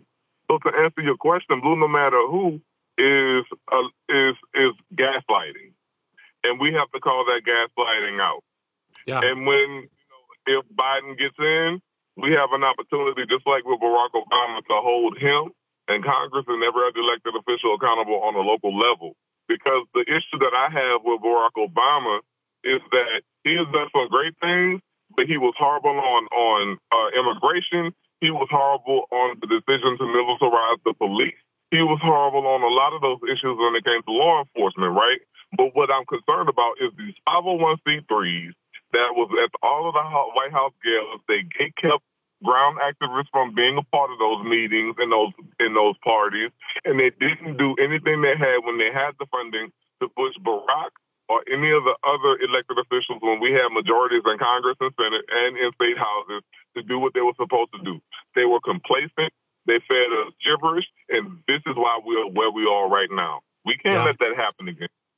Yeah, I want to slightly switch gears onto a very related conversation, as it's going to continue to plague all of us regardless of what's happening in the moment. This new report out here has temperatures in the Arctic Circle reached 30 degrees Celsius yesterday for those of us here in the United States who haven't bought into the international system of Celsius and the metric system.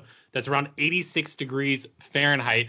A report here cites from here that last month was the warmest May on record, with global temperatures 0.63 Celsius above average, according to the European Union's Climate Change Monitor. And according to Copernicus, I can't say Copernicus, Jamal Thomas, to save my life. Copernicus Climate Change Service last month said last 12-month period also matched the hottest on record and was close to 0.7 Celsius warmer than average. Some parts of Siberia saw temperatures spike up to 10 degrees Celsius above average, while parts of Alaska, South America, and Antarctica also saw much warmer than average temperatures.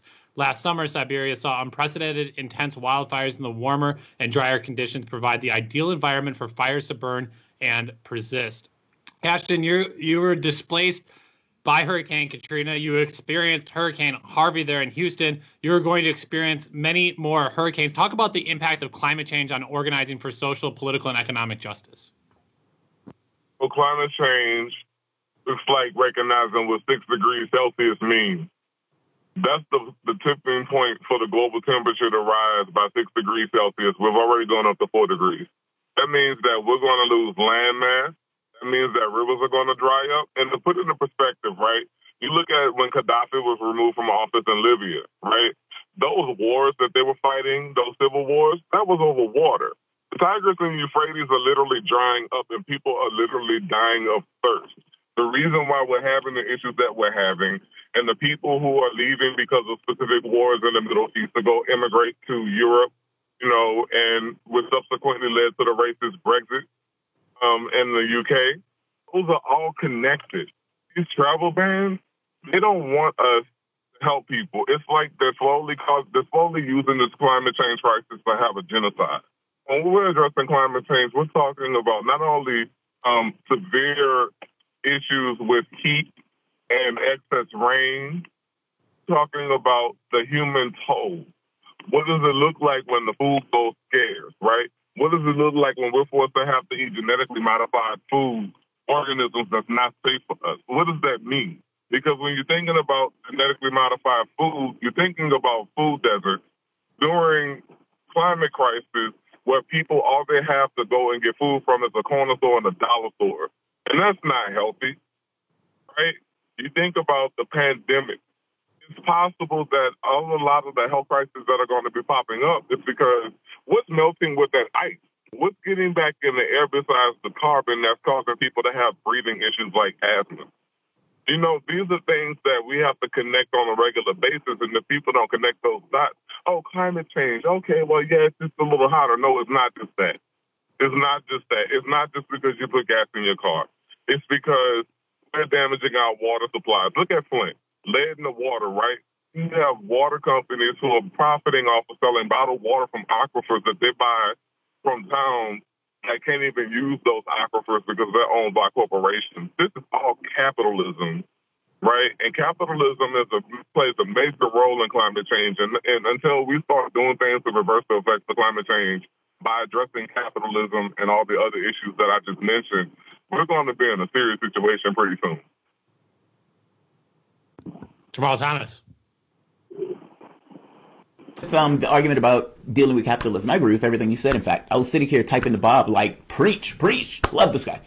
I would make a particular case, though, that you can't really deal with climate change until you deal with the economic concerns of people because they're not going to care. Like right now in West Virginia, you have all of these people who are basically saying, we're going to back a Republican. Now, Paula Jean Swearengin, if I'm not mistaken, won in West Virginia. God bless her heart. I interviewed her. She's just a mom. She's down to earth, but a lefty. Meaning that those people in West Virginia are backing the Republican because they think they're trying to get rid of my job.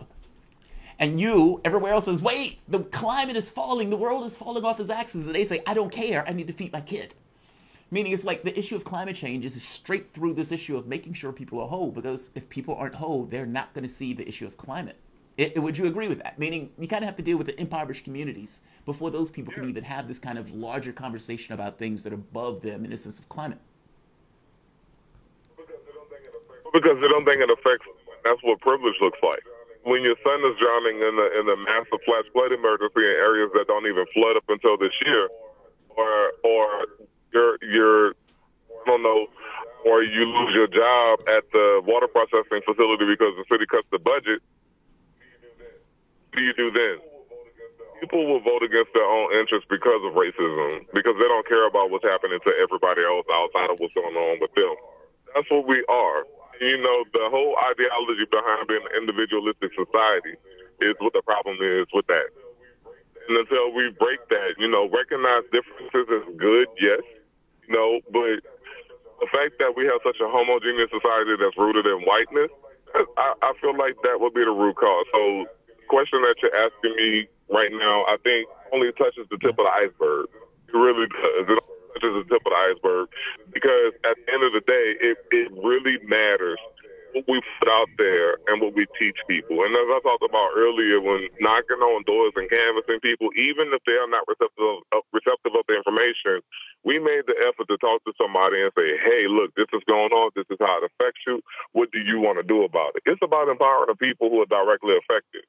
And I have seen some folks like that who you were talking about who came out to the protest that I just left today. And other days where they're like, okay, we're finally starting to see how these things connect. How can we help? And I think that, you know, the more we assess where people are, the better we can reach folks about how all of this affects them, including climate change. Yeah, that's interesting. I mean, it's interesting. We do need to get out of here, but I mean, it is fascinating, Jamal, as we talk about maybe the defunding the police does exactly what it needs to do, where people say, no, it's about poverty. You say, aha, finally, you're talking about poverty. So maybe it actually pivots them into the conversation we need to have. You know, I mean, that's propaganda book, right? It's like, don't tell people what it is that you actually want. If you want to sell them a piano, don't sell them a piano. You sell them the desire to have a larger room. Then maybe then they would need a piano, right? Maybe it's not about defunding. Maybe defunding police is the one that it's the call that agitates people. And they say, maybe it's not that, but I think it's poverty first. Let's take that. Let's take that. Absolutely. Ashton P. Woods, community activist with Black Lives Matter Houston. Ashton, where can people find more of you and your work online?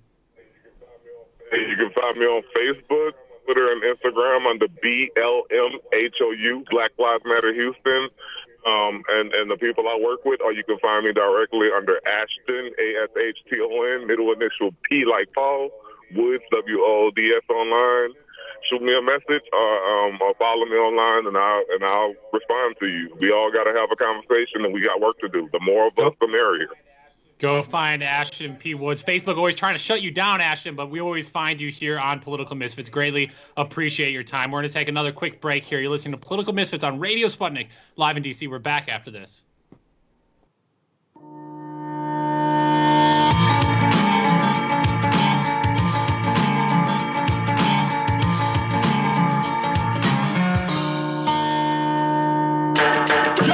Deshaun, what do you want to talk about today? Well, Bob, that's easy. I want to talk about the need to stop the development of self-driving cars. Again, Sean, you're driving me nuts. I think the self-driving car thing's already out of the gate. No, it's never too late. See, now the leading experts in the field, just pick one, whichever one, leading experts have repeatedly warned us about the dangers of artificial intelligence. Look, I'm telling you, man, we have to stop the robots by any means necessary. I see what you did there. Yep.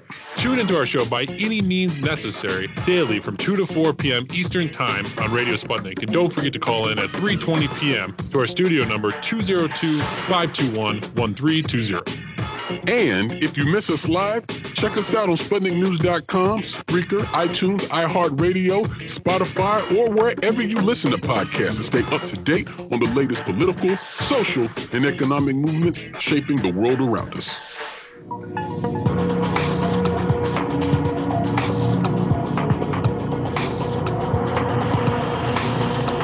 Welcome back to Political Misfits on Radio Sputnik, where we bring you news, politics, and culture without the red and blue treatment. My name is Jamal Thomas. I am here with my disembodied co-host. He's floating right here, Bob Schlehuber. You heard that sound? It is Wednesday. That means revelations. Like I said before, people say I look like a younger man when I talk about UFOs. I get a thrill about it. Now, this one is not entirely about UFOs. We're going to split the difference. Cosmic signal from space. Scientists want to know where it comes from. Now, I think I've reported on this once before, a little bit back, maybe not, maybe from my own channel. But for the second time, this is CNET. For the second time, astronomers detected a consistent pattern in fast radio bursts from somewhere deep in space. The first such pattern was discovered in a different FRB back in February. Now, scientists say they have new details on the habits of FRB 12111012. They need to give that a sexier name, which represents or which repeats every 157 days, according to a study published in the Journal of Monthly Notices of the Royal Astronomical Society. Now, the question that people ask with this is, where is it coming from and why? And immediately, when there's something out in space, invariably, people like me say, is it aliens? Is it some species, some civilization, something similar to our own in the way that they go about destroying their society and their planet, that signals are coming out? Well, scientists don't think that, unfortunately.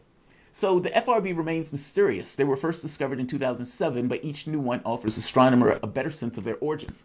We know what you're thinking, aliens, right? It seems unlikely that that would be the case according to Swinburne University of Technology. And at that point, my heart wept. Aliens. Nope.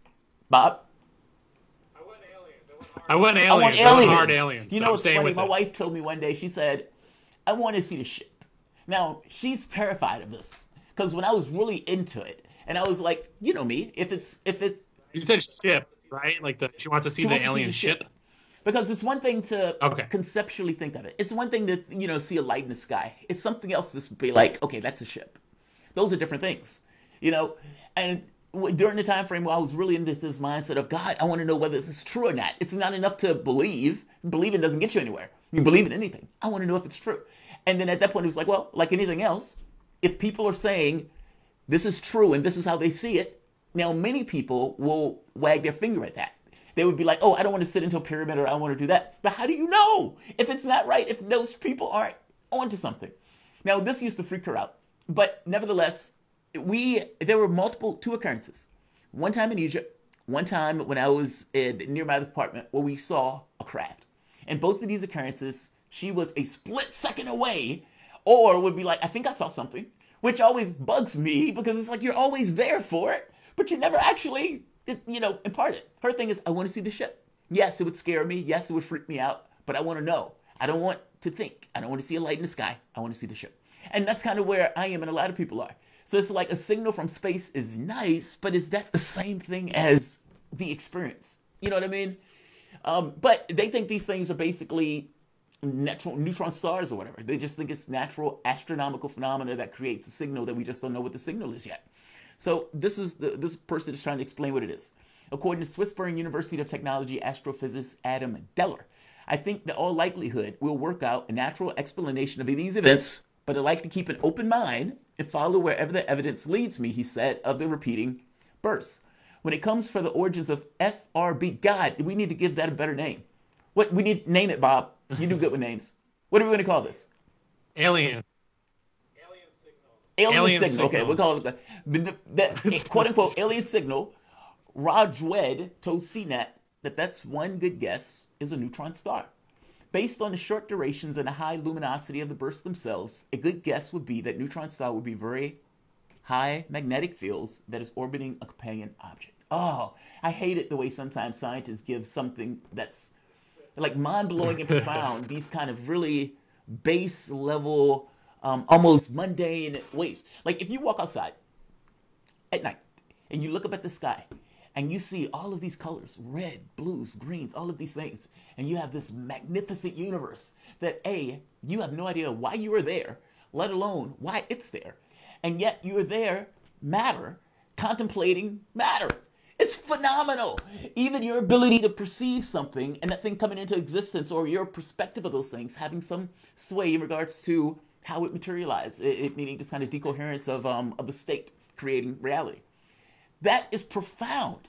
Now, a physicist will be like, okay, those stars have a red shift based on the distance away from us and the speed at which the star is going, and you're like, oh God.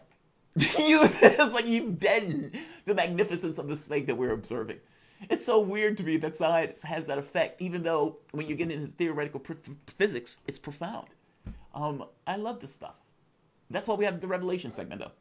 Are we a natural phenomenon? I mean, is that how we have to look at it? I mean, if all these things are just kind of happening concurrently beyond anyone's control and it just kind of naturally formed, are we a natural phenomenon as humans? If you say for the moment that you cut your computer on, and when you're looking at your monitor, you see this kind of flash of light that kind of expands out and then it fills the whole screen. And you're playing a video game. Now, let's say for the moment that you created enough say-so within the context of your coding for those characters to be able to manipulate objects or move. Well, they're moving in something. They're doing something. The computer screen came on. That electricity and everything else that's allowing that thing to propagate is on. But from the perspective of any of those beings, however those beings are organized, and however those beings think, and whatever those beings create to try to analyze their universe, they in no way would ever be able to perceive that universe in the same way that you perceive it and you cutting it on. From your standpoint, they are not necessarily real. From your standpoint, you are something that is non-physical from their experience. Everything that they're experiencing is physical, despite the fact that it's purely just electrical. Now, if you ask those beings who are regarding you as a god of sorts, even though you might just be a janitor somewhere, and this thing is just sitting on your laptop, you would tell them that, yes, you're a natural phenomenon. You're natural to that particular environment as that particular environment propagates itself through this kind of electrical thing. You may even find a Big Bang, which was basically the turning on of the computer screen. Now, your question that you need to get to is, does it matter? If you were sitting somewhere and you found out God regarded you, and you found that the God was a janitor, or God was a 6-year-old, or whatever else, does that in any way change the fact that you think, you feel, you act, you have the ability to manipulate environments and everything else? Does it change who you are fundamentally if you found out that this wasn't the end-all be-all, meaning this wasn't a physical material reality in the way that we perceive it, we just perceive it as such, and that there was something else that actually turned it on that this is being projected into? I mean, that's the question. I think that really gets to the heart of the things, because that's fundamental redefinition of religion, of what it means to be a person, what it means to be connected to you and me. Those are somewhat profound questions that humanity pretty much ignores and bases itself in what it wants to accomplish, not in human development, something that you would think would have infinite value for who we are, but instead, how much cash can we make? Get down to the dollars. It's like, I'm curious. I'm curious tomorrow, obviously, as we sell tickets to see the UFO. If we're ever able to catch one, we'll make sure your wife gets a free ticket because we'll have to capitalize off of it. I'm always kind of curious, like, what? It's a silly question, but it's like, which movie out there best portrays in your mind the UFOs that we have seen and kind of have a feel for what I've actually? I mean, I think of like Mars Attacks. I think of first, I don't know what are the other ones out there. You can talk Independence Day. What is it called? The Contact of the Third Kind. I think Alien. Spielberg's movie, because Spielberg's movie was more was based off of real stuff. Like it was, this notion. Yeah, this notion of contact. How does that stuff work? I mean, we don't know, right? I mean, we make certain assumptions based on the way we engage. How do we know that there's not societies that were based, or they were focused on consciousness, meaning in the sense of what it means to think, and how that means, whether that could be projected through electronic means.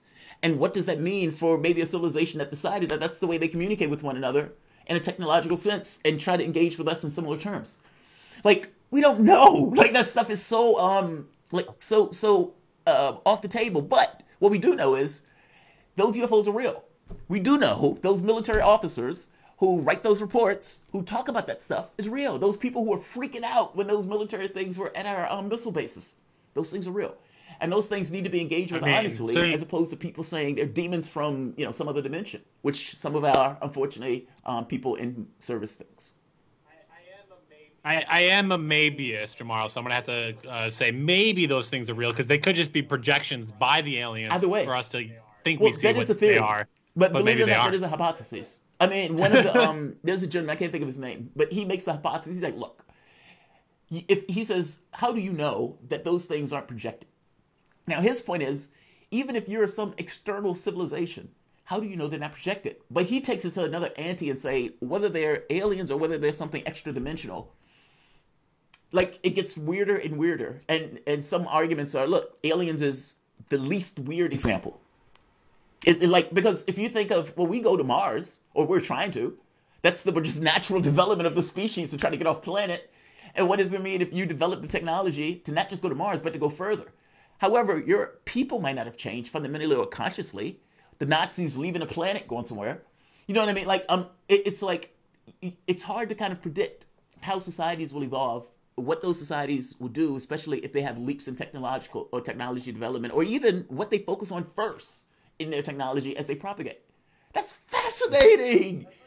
Yeah, that's what's so frustrating to me too, is like the things that we've decided to focus on as a society completely eroded by capitalism, where if there is like a second people, if it was like a split off of humans at one point that figured out some different physics, and the lost city of Atlantis actually was able to take off into outer space when the city got flooded, whatever it is, is that there is so many different options of ways in which I feel like we're so preordained with how we live right now that everything has to be, I mean, the internet alone, Jamar, think about how completely broken it has been by a few white dudes who were able to monetize it and make a ton of money and kind of control the collective masses who are using the internet. The internet could be a whole different, I mean, all of this could be so much different. And I always appreciate these UFO stories because it expands our imagination. I think that's why conspiracy theories, as dangerous as they can be, I think it at least expands our imagination of what is possible, because we're so stuck in this, like, what we have is what it is and there's no changing it. And this goes back to kind of the expanding of our moral imagination and just kind of reinvigorating our imagination. It seems like at a young age, by the time we get out of high school, or at least in our early 20s, they beat out creativity out of your brain, right? I mean, we remove arts and culture from schools, and then our brains are less creative, and then we basically are just set into capitalistic systems that are inefficient and that destroy the environment, and say, well, that's just what it is. And now we have aliens or unidentified flying objects showing us that, like, hey, maybe there's much more to all of this than what we're being told. I mean, it's a Chinese finger trap. And I shouldn't keep saying that, because that sounds bad. But, I mean, that's just what it is. Your society starts off in a particular way. Might is right and might is right. And you have this kind of basic issue of who does the work. Anything that takes place requires some level of labor in order to make from point A to point B. Even feeding yourself requires the labor of lifting something up. But somebody had to be out in those fields to pull that food and everything else. Well, that has to take place somehow. And so the question becomes, who does that? Well, you have people who are stronger than others, wealthier than others, and they can basically use that strength in order to gather that wealth. And you have the system that propagates from there. And it doesn't necessarily change. You have force, blood, iron, take what we need, then put in laws in place to instantiate our gains. That's if you're playing chess. I take a position, I instantiate my gains in that position by making sure you can't take that back. This is no different. Our problem, from the standpoint of people who are in the weaker section, is how do we stop that or push back on that? And you have fits and heaves of people pushing back and retaining, saying, look, we're human beings. How on earth is it fair that you're taking up 50, 60, 70% of the wealth and you're like 5% of the population? That's unfair. And righteous indignation rises up periodically, either in workers' rights, gay rights, the catch becomes, and the final threshold is human rights. When does it get to the point where we look at each other and said, human beings matter infinitely more than anything else? And if we want to have a sane, competent, rational society that doesn't have violence, that doesn't have all these people in the streets over righteous reasons, then you need to fix that. And the issue needs to be about human rights. Now, the problem is that people who are in power don't want that, because that means that their wealth is going to be curtailed dramatically. The last big display of wealth distribution that we had, I keep saying, was the Civil War, when slaves' wealth was removed from their owners. That's where we are. I mean, that's what we have. It's like that's our bare bones reality of what we're stuck with as a struggle. Yeah. Well, let's struggle on, Jamar. Let's take one more break before we finish the struggle for today here that's on awesome. Political Misfits. I was just waiting for it. I was hoping you would say struggle. I actually had it pre-written out, so it played perfectly into my hand. I read your mind. You listen to Political Misfits live in D.C. We're back after this.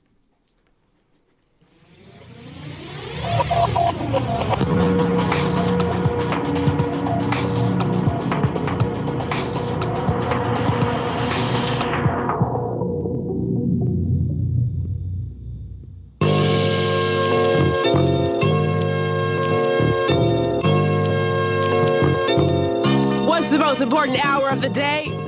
It's the Critical Hour with Dr. Wilmer Leon. On this show, we don't just deliver the latest headlines.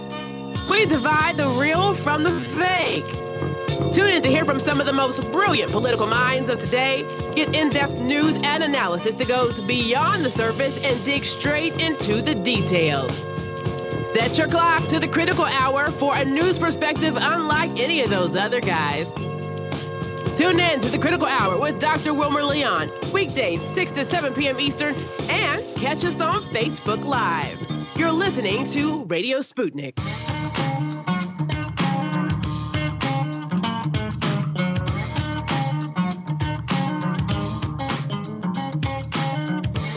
Back to Political Misfits on Radio Sputnik, where we bring you news, politics, and culture without the red and blue treatment. I'm Bob Shilley. We're here sort of kind of with Jamar Thomas. Few economic updates, Jamar. More bad news for Donald Trump and his efforts to rig the unemployment numbers at 13%. As you said it, as we were, it didn't seem quite right. Couple errors there in the reporting. It seems like the unemployment shocker, about 20%. It clearly wasn't 13% after tens of millions of people had to file unemployment over the last few months here. But the U.S. News ran with the story, and now they're having to desperately walk it back. Great job, Western media. And on top of that, you also now have the OECD. Well, I'll let the finish the story and jump in on it because it's compounded, and it'll give you more.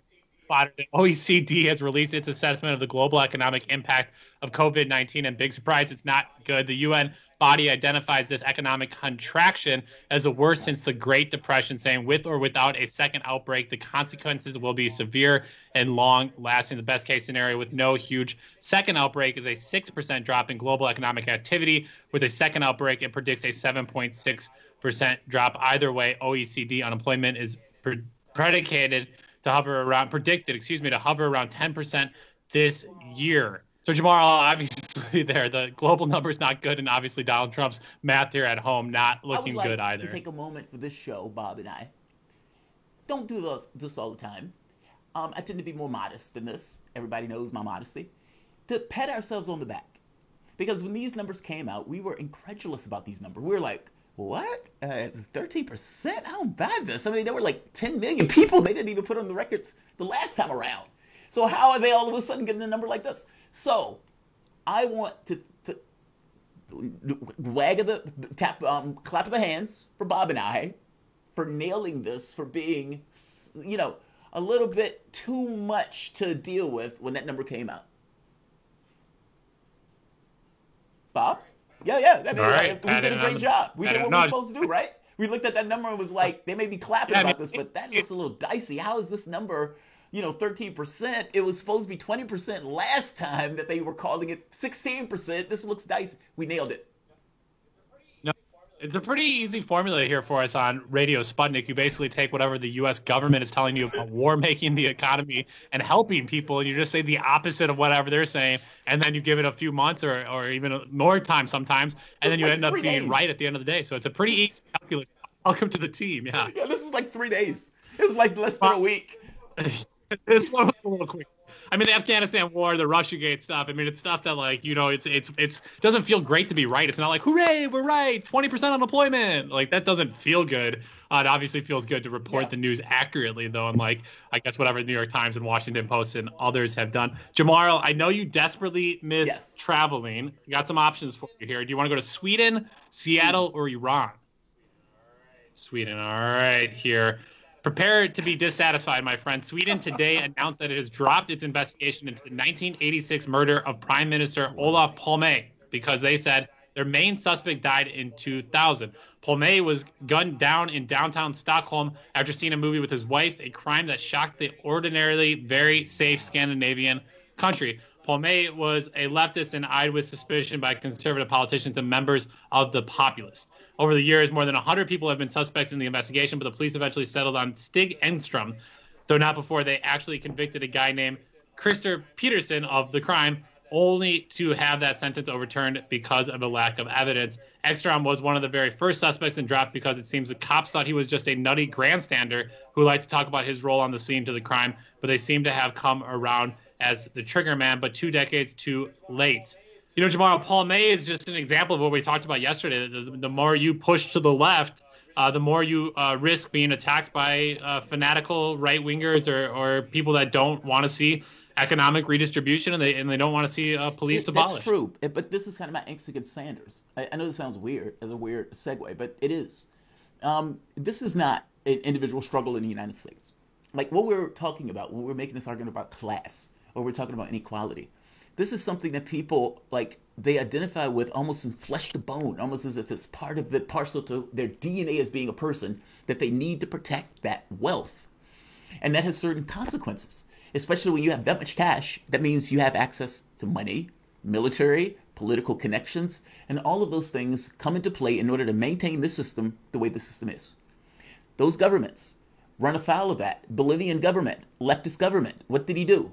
His crime was making that country more equitable to make sure people can have health care, to add the indigenous community within the context of that country. That didn't matter, that he was successfully doing a job that we would consider making people whole, making people or giving them the ability to live a decent life by providing the things that they need for their society. Well, from a standpoint of somebody with cash and with means, oh, that's horrendous. We can't have that example of that guy doing that well with a community thriving that much. He's not perfect because he's a person.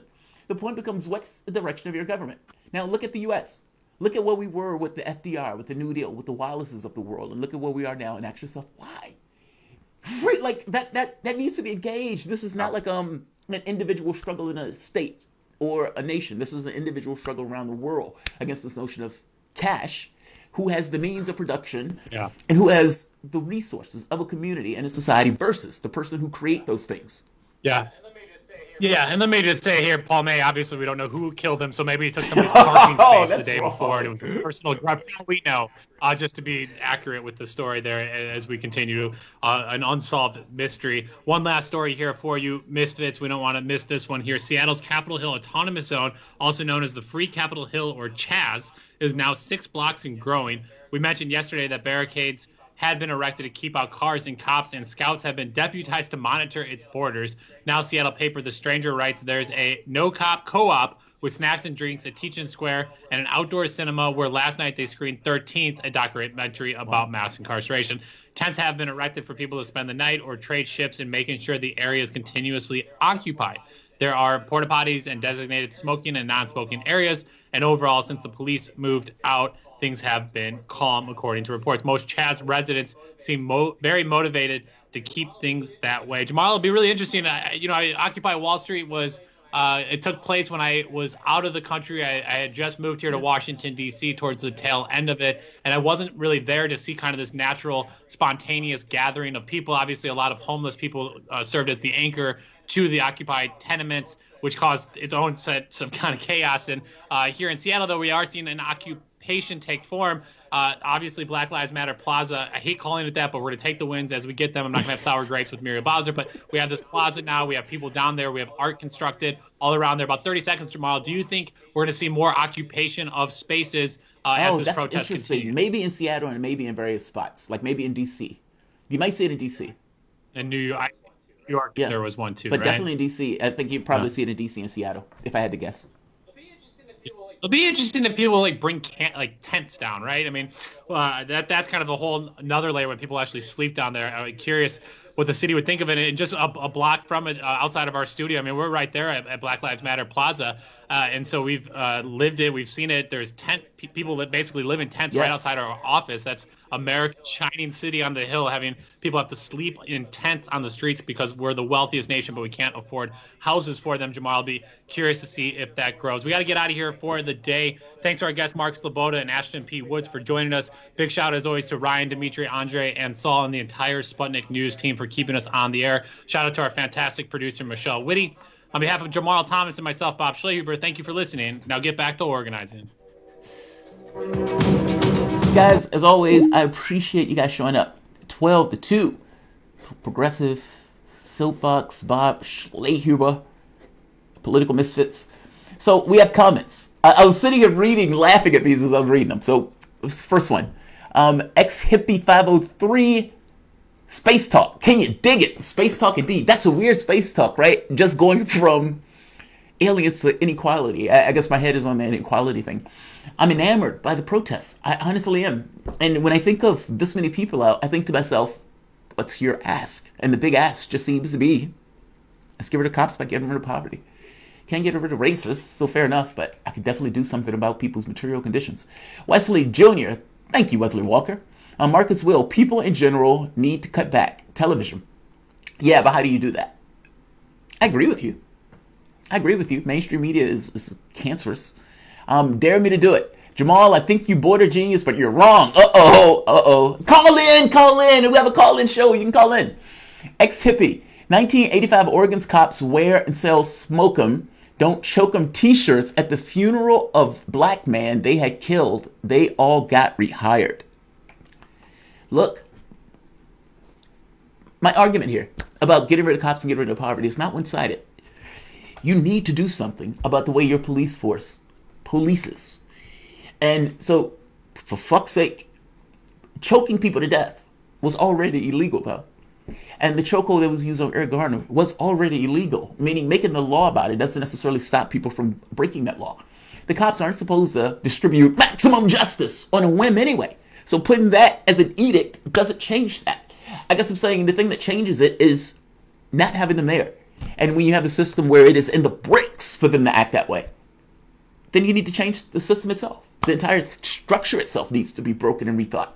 And part and parcel to redoing that is saying those communities that have been abandoned, ignored, where we haven't invested in resources, that don't have necessarily jobs, that have poverty issues, we're going to get rid of that.